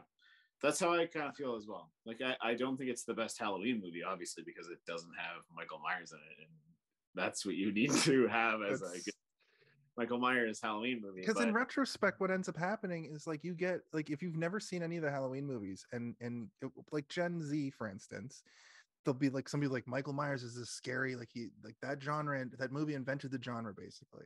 And they're like, I'm gonna watch through all of them. And you watch through all the Chucky movies, you watch through the Freddy, and it's the same fucking villain the whole time. It's the same serial killer man. And then you're like, I'm finally on the Michael Myers movies. There's 3 new movies that just came out to sort of retcon some stuff. You don't really know that. You're like, I'm gonna watch them from the beginning. You get to the 3rd one, which for horror is not very far into the series, and it's this.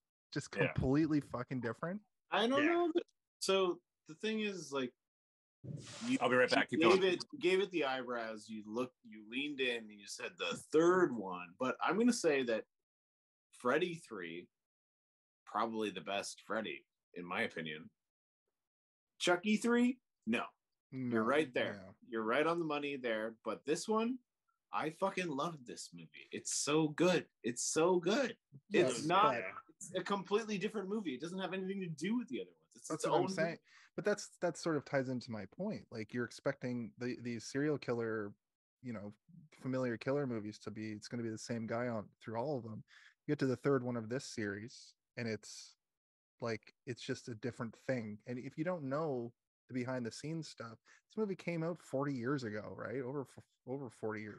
40 years ago. Hard to watch these things solo. That was one of the biggest worries I had about this one, especially Mark. Go ahead. I have a question that just dawned on me. So we're talking about, like, it's a whole departure, right? But we talked throughout this entire podcast about how, like, it's John Carpenter's had his fingers in all 3, right? Yeah. And thus he's like definitely had his fingers all over this one. Is Michael Myers powered by druid magic?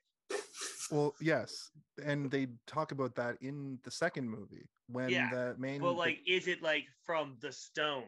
Like, so, like, that's like, see, that's where I wanted to see more of a tie-in. Like, that's the only thing that I didn't. Mark wanted a universe. We could have 100% kept the theory that I was talking about, but what they did is they went ahead and they put the movie Halloween 1 into this movie, which fucks up. It messes up everything for just makes it theorizing. It just doesn't seem like like Steve said, it doesn't seem to go. I just wonder where it fits in the whole thing, other than to just be like, maybe there's some other crazy dude who just found this. I mean, Mark, I think that what we can say is that we want Michael Myers to be powered by druid magic. We all want it, right? Like, we all collectively want that, I think. Was he a different, like, I mean, was he a kid where the same thing happened, but it didn't work and he turned into... Is he powered by leprechaun? Is he a leprechaun? But I don't know, like, I mean, maybe he has leprechaun magic. You know, like, I mean, like, the magic was throughout that, and it was almost like, you know, I don't know who, like, they want to tell the story about, like, it seems like the whole point of the story was, like, the magic was really behind the whole thing. And this guy's, like, harnessing it. And then he talks about the gods at that one point, where he's like, you know, we sacrifice our children to, like, refresh for the gods and all this stuff. And I'm like... But also, like, town folks were also like talking about that shit on their way in. They're In like, the second movie, though, the guy, what's the guy's name who's in the first two movies who's got the gun? Donald Dr. Pence. Yeah, he Donald has Pleasant. that monologue where they're driving. He has that whole monologue about how there's like this druidic magic that could potentially be what's controlling Michael Myers, and that's where That's why I think this is like the Yeah. that's where my cogs got turned. But they show the movie in this movie, and I'm like, fuck, like Better. that it makes it like a multiverse situation at that point. It kind of hurts, yeah. Where you're like, you just want it to be like, you would like Michael Myers to exist. You can't like theory craft the same way when the movie Halloween exists in this universe. It's stupid. Yeah. It's just a fucking horror movie. But when you're going to talk about it for 2 hours, you got to start and think about it all day, all week. I also got like a very good feeling when you went like this, Jason, and then I noticed that you're wearing a Bob Ross t-shirt. You're like, yes. It's a great shirt. Bob Ross, look at that. He also does that with his hand. I think that this movie is telling a story that you want to believe, but then stuff like that happens where you realize that you're not allowed to believe the thing that you want to. You know, the Jason stuff, where you're just like, or the Michael Myers stuff. Sorry, you want Michael Myers to exist in this world, but then you see the movie on the screen, and you're like, ugh. Well, because in the first two Halloween movies, like they're watching the same movie, which is a weird like parallel. They're watching it takes place so close together that like the same movie is on as they follow him to the next house. So it's man, this movie is so weird. Well, this is also a thing that, Mark, I think you're gonna know this. Like, I hate getting too deep into like the grimy. I know that about you as well, because I know you don't want to talk let about the movie be a movie. You know, you don't want to talk about whether or not the thing has a fucking stone. How do you feel about continuity? How do you feel about continuity, you sick, twisted pervert? It pleases my OCD. It pleases my whatever problem I have with my brain too. I love continuity. I don't give a shit about continuity unless you're a liar. It fucks up the movie that I already like. If it fucks up the movie I already like, I hate it. But I love it if it makes the movie better. If they somehow make the movie better with continuity, then yeah, I would love that shit. But if they fuck it up with continuity, then I like, why did they even try? And anything, I don't think anything's ever been anything. Hold on. Anything in between doesn't fucking matter. Like, who gives a shit? It doesn't matter. I'll tell you who gives a shit. People that eat. Han Solo. He was in a movie called Solo, the Star Wars story. And he was like a Star Wars man. And you know what? I hate that movie. It was pretty good. I won't lie, I didn't like that movie. What were we gonna say, Kaylin? Steve's just left, I guess.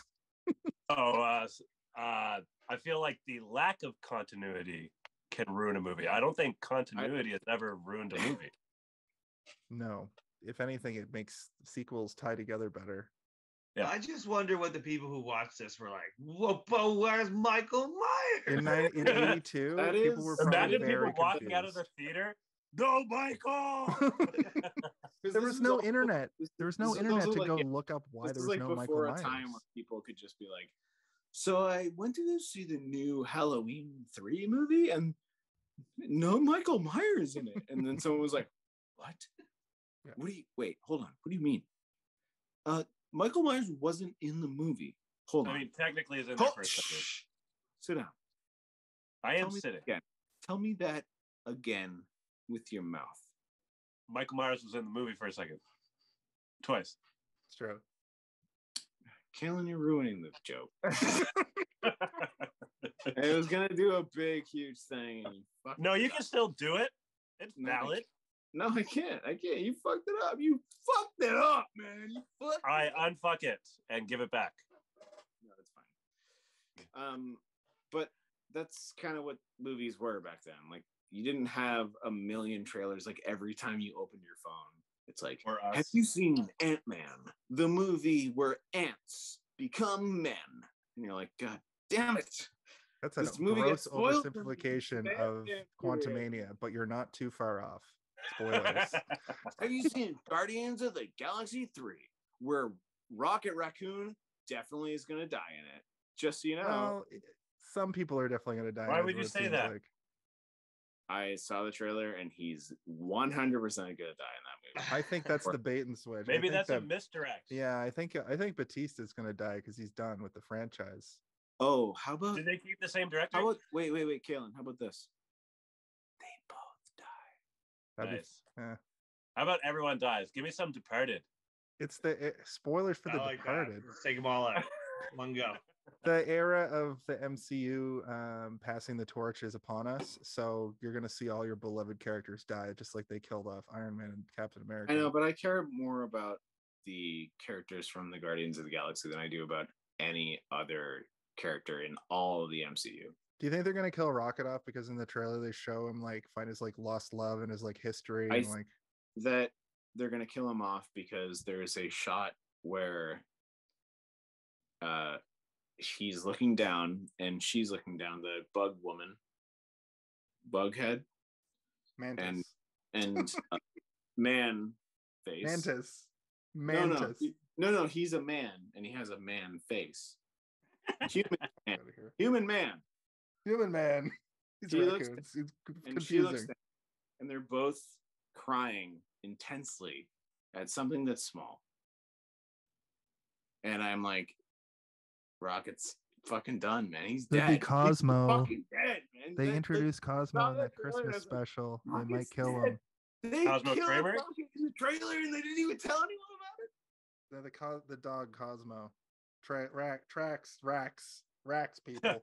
All right, Racks let's on racks yeah, on racks. I'm going off the rails here. On Take us Crazy home, Train. Steve. Take us home, Steve. So at the end of Guardians of the Galaxy 3, Nope. Rocket Nope. died. Movie's Nope. not out yet. The end of Halloween 3, Season of the Witch. But if you're like somehow watching this like a week after the movies entered theaters, I'm sorry that he just their got spoiled. mind is like spoilers, and then they watch it afterwards and they're like, he was right. So okay, we watched this movie. I think we all like this movie, right? Can we all give it a thumbs up I give it for a thumbs approval? up. Well, Ebert's I gonna would sue us too. from beyond the grave, but Weirdly good. This is one of those movies that made me remember that sometimes the 3 is the best movie. Have you guys ever seen the third Exorcist movie? no. No. Movie fucking rules. Like it rules. It rules. But 3 is also notoriously when it's the worst movie. I know, like, but Back to the in Future that or Ninja sense, Turtles. rules. Yeah, Or it's Ghostbusters. not Ninja Turtles. It's The Exorcist. It's different. Ninja Turtles 3 was bad, but it's still kind of fun. I haven't Like- seen it in forever, and I really do actually want to watch it to see. I've seen it Wet since I was a kid. Willie! What did you say, Mark? Sorry? I haven't seen it since I was a kid. I saw it in my God. theaters and I owned it on VHS, and I think the last time I watched it was like 1999, maybe. Oof. I'll tell you right now, the second Ninja Turtles movie is a big giant pile of It shit. rips compared to so the hard. Whoa. It's so Whoa. fucking good. Exorcist movie. The third Exorcist movie rules. And that is fully me talking through rose-colored nostalgia glasses, but Ninja Turtles 2 fucking rocks.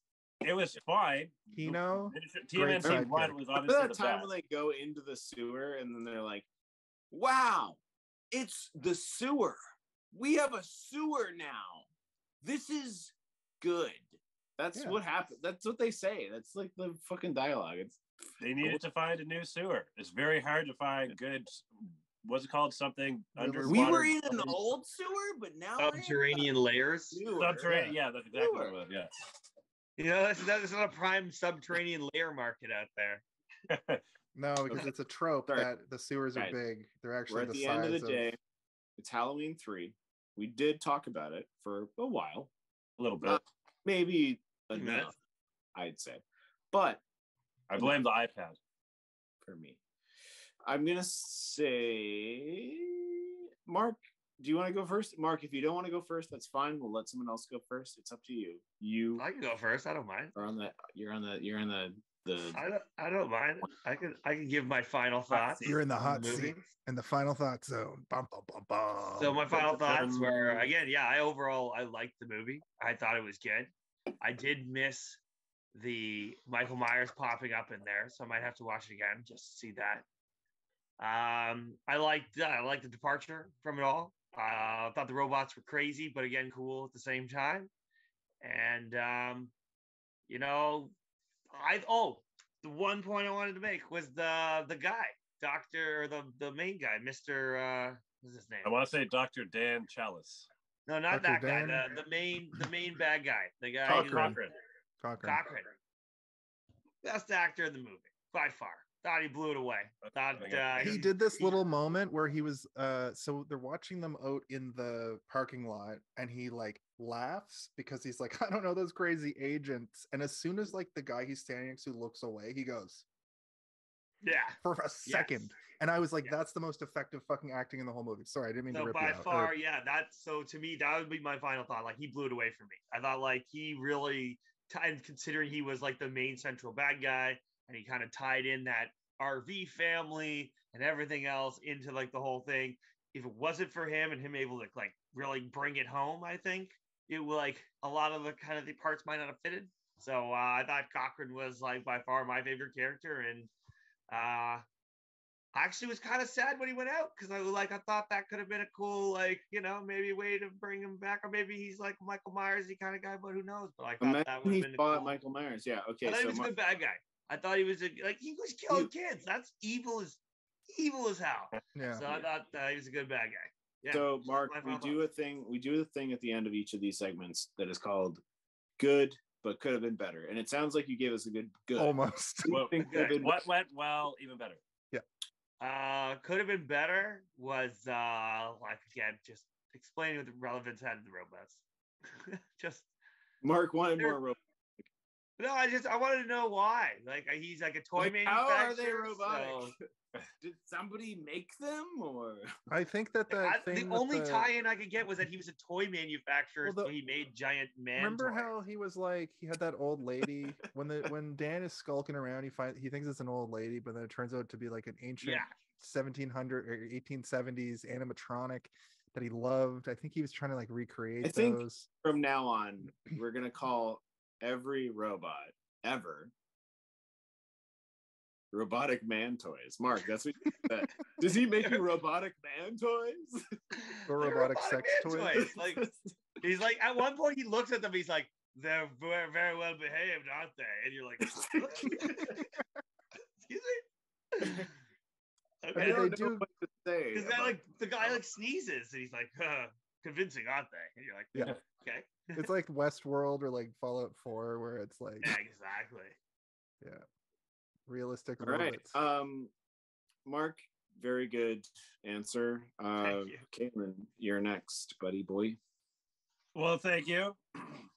So I'm going to start off by saying that this stands alone from the rest of the franchise.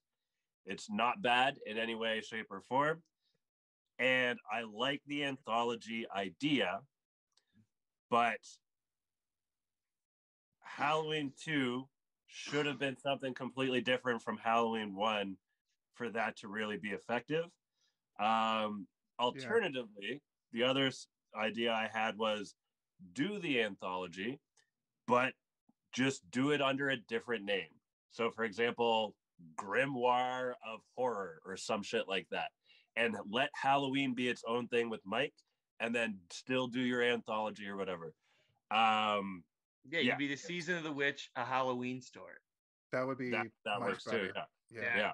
Because that's what they do for spinoffs now. If it's gonna like the fucking the well, that's why I asked you guys the Fast and the Furious one, The Rock. But I told you I would elaborate on my closing. He did. The pervert murderer. He only murders perverts. And is a pervert. It's and he's also a pervert. Yeah, he's. It's like Dexter. He's a serial killer who only kills ultimate perverts. But he's a serial killer, so he's kind of a pervert. The score was a banger again, as usual. Cinematography, great. I enjoyed the practical effects as always. And personally, I actually enjoyed non-happy endings and was pleasantly surprised with this one because I actually did forget about it. So You know, for my what went well, I wrote at the end of my review, Kalen loves a good scream ending. Like he loves getting screamed out of the theater. I wrote it. It's right here. point it up to the camera. That looks like some fingers. Oh shit. Here. Where do you think You need the to camera stand in is? front of it. You need to stand in front of it for it to work. Oh. Put your- Kalen will write. Put your hand behind it, like Love screams. No, the other side. At least for Okay. what I'm seeing. So This my has gone what on went too long. well. My runner up is the practical effects, but what I really want to give a hats off to is the creativity, the fact that he had the balls to do this or whatever, right? Yeah. But that kind of ties into my even better. So even better, my runner up was not have them hook up so easy or at all. Like that just I didn't need that. My main even better though was, as I mentioned earlier, get rid of the Halloween title. Don't have it be a subtitle to that main title. Let it be its own thing and let people enjoy it for what it is without coming into it with a preconception or whatever. So it's a watch, but if you're a completist like myself, it's a buy. And I give it trick-or-treating during March or making the audience, or the audience expecting you to go right and you go left. Oh, I thought you were going to say the audience, who are children, called the cops and they're coming for you and you need to run. You need to run down the street.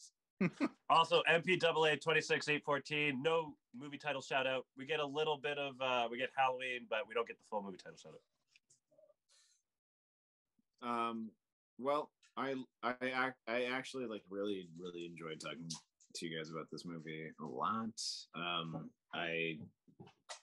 Sorry, dog is dog is here. Bring him on the cam.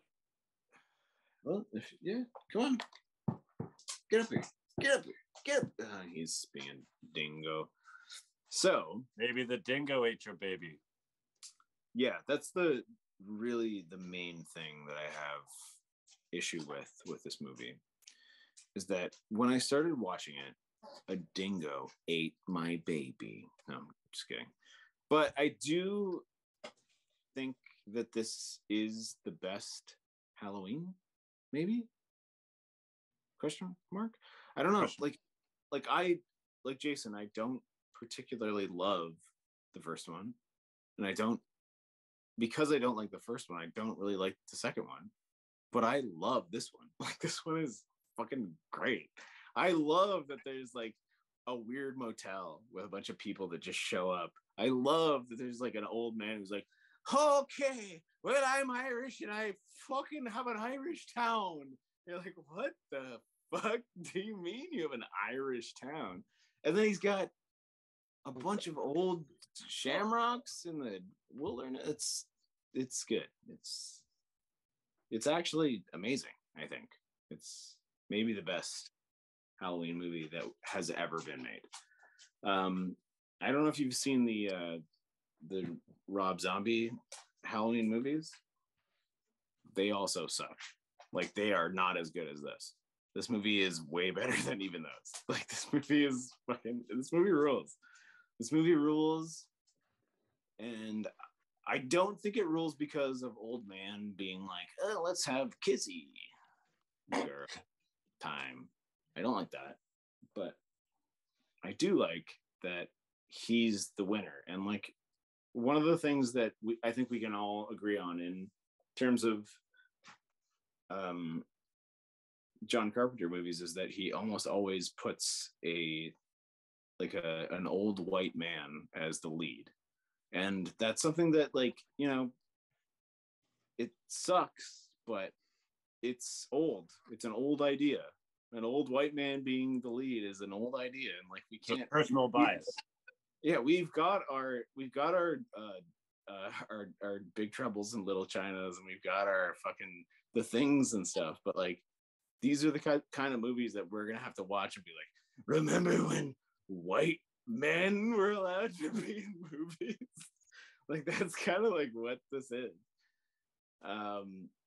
Which also kind of sucks. Like, that also sucks, but I like it. So that's the end of the movie, I think. What about our good friend Jason here? Jason did it. Or actually, you didn't do your what ifs yet. Oh, was that your final thought? Because was that your final thought? Yeah, it was my final thought. Oh, okay. And if you don't want me to do one this week, that's cool too. Well, I have to do my best of or whatever. The thing that I liked the most in the movie was the family, the other family that get the RV family. Yeah, I like them the best. The thing that I think could have been better was more of them, and not him being involved or anyone being involved. Like, just show them for a bit. Like, I want to see them getting fucked up, you know, like they like the kid is like, ah! Like his head gets shrunken down and he like kills his parents or something. Right? That would have been cool. If he was a little more of a shit disturber, then him getting like killed or whatever would have been a little bit better of a payoff. Yeah. I gotta let the dog out. I'll be right back. Does that mean Jason should go? Yes. No, we sit here silently. We gotta wait. What went well is the mystery element. This movie was not a horror. It was a mystery. It was a mystery with horror elements. That's the John Carpenter-ness of the whole fucking dynamic. And what even better, it really needed more graphic kills. The only real graphic kill was like the blood spurt when he pulled his head off. I wanted to see the drill go into a fake head. Mm-hmm. The lead up to that drill, and I'm not like a freak, you know, like I don't need to see the most gory shit. No, I think that everybody going was pretty good. We all agree. No, I wanted to see it. I wanted to see Jason wants to see it, but we all are like, no, we didn't need to see it. Maybe I'm a freak. Her leg like was pretty good for that part. So I just think that it was a John Carpenter mystery that had a freaky sort of element to it. I agree with what you guys were saying, where this movie could have just been called "From the Makers of the Halloween Series Comes a New Vision of Terror, Season of the Witch," and that's all you need. Just put John Carpenter's fucking name on it. Who cares? Yeah. And if like I do agree with you, Kaylin, the anthology should have started at movie 2. That said, movie 1 and 2 are one movie in my opinion. It's one long sequence, right? So that's the first anthology. Then you do this, maybe make a sequel to this that takes place continuity wise like right after, or you just do some other shit as long as it happens on Halloween. Like, imagine next week we were talking about the anthology Return of the Halloween 4 Return of the Witch. Yeah, it's like that would be incredible. Yeah. For my final thoughts, so I went into this movie expecting a terrible movie, and I was saying at the top of the show, I've seen people talk about this in the same breath as a Troll 2, like it's so bad it's good. But I think that the issue with this is it's a movie with Halloween in the name with no Michael Myers, which we talked about all through the show. It doesn't matter at all. It makes me want the anthology movies they had planned for this. And this one is fully a John Carpenter movie, despite him only having a producer credit. I liked it a lot, and it was amplified by watching it with my pal Steve. We did watch it together, and it was better. Yeah, and I'll say it was way better watching with Jason than if I was to watch it by it. I was watching it the first 20. I think I watched like 40 minutes by myself. We watched like 28 or 30 minutes on our own, and then when Jason joined, I was like, oh wow, this movie all of a sudden is really it's fun. Going by a lot faster. Yeah. I'll tell you that. And I think Kaylin, let's off camera talk about like doing this more frequently, where we just get into a chat and watch the movie together, because I'm kind of sold on it now.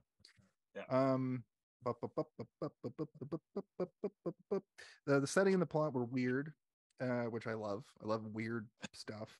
I'm a freak, apparently, according to my wanting to see the girl get the drill to the head.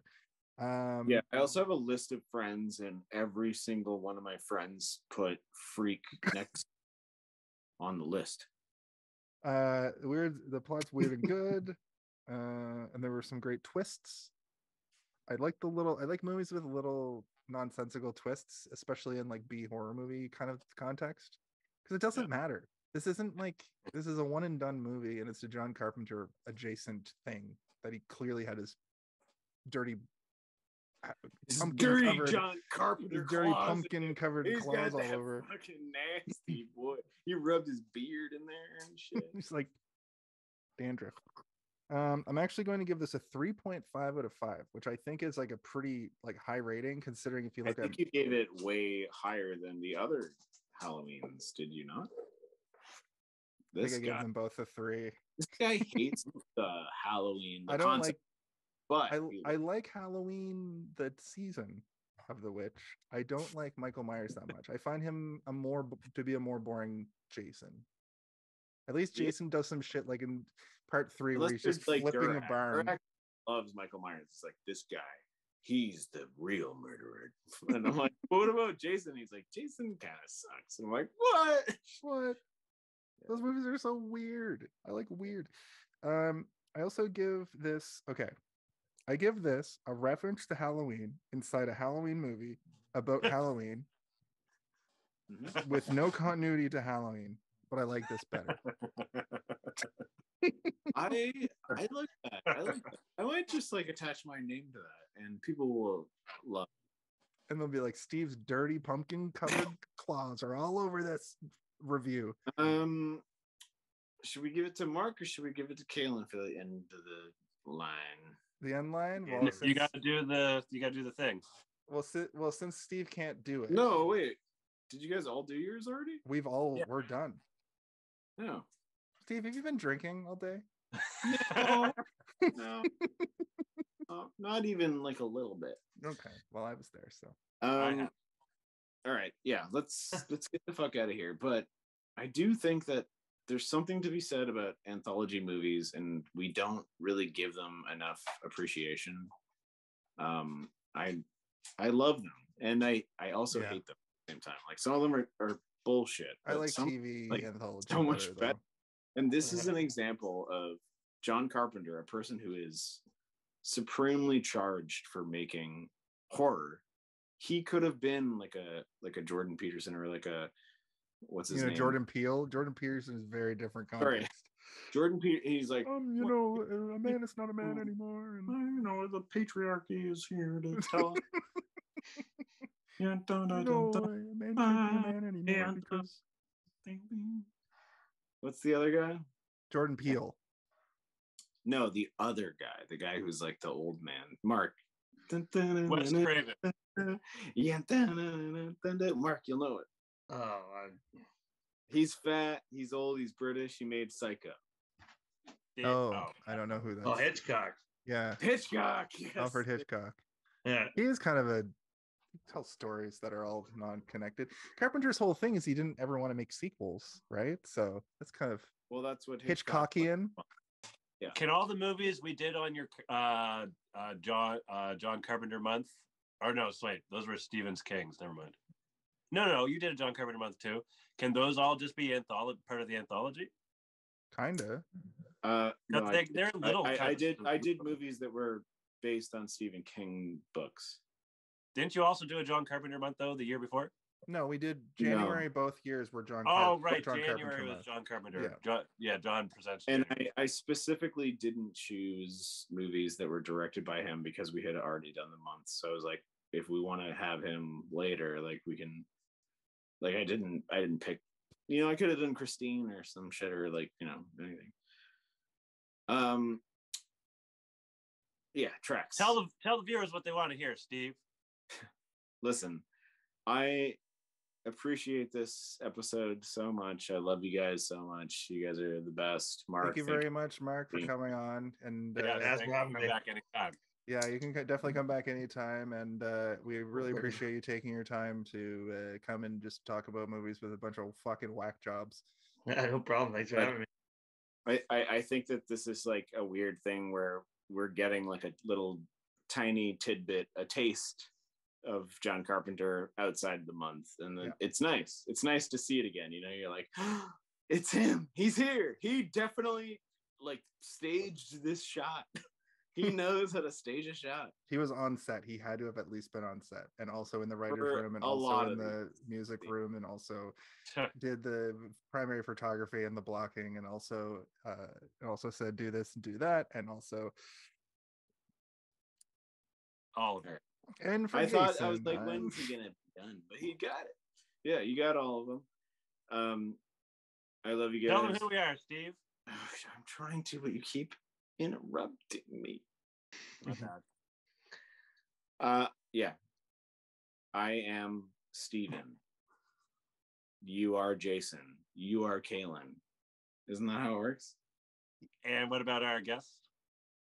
Oh, and Mark. Mark's here too. Mark. And here's how it's supposed to go, Mark. And if you want to play along at home, feel free. But we do a little thing where I go, and for Steven, and for Kaylin, and for our guest Mark, I'm Jason. And for Jason, for Steven. Oh, my bad. You going? You do it. Go ahead. And for Jason, for Kaylin, and for Mark, I love you. I'm sorry about this. I'm Steven. Mark, I just met you, but for our good friend Mark, thank you for joining. And my fellow hosts, Steven and Jason, I'm Kellen. Okay. And we just gotta ask you one We have to ask you a question. Oh, hey, have you guys seen this one? Hey, did you see this one? Hey, did you see this one? Can we get a robotic arm, like kind of like an arm on its own, just kind of come out? Can you edit an arm to like pull this whole force all out? No. I can't. Can I get a little slap on the butt? I can do that. A little love tap. I'll make it hard too. You sick. TOO. I don't know how to do the outro.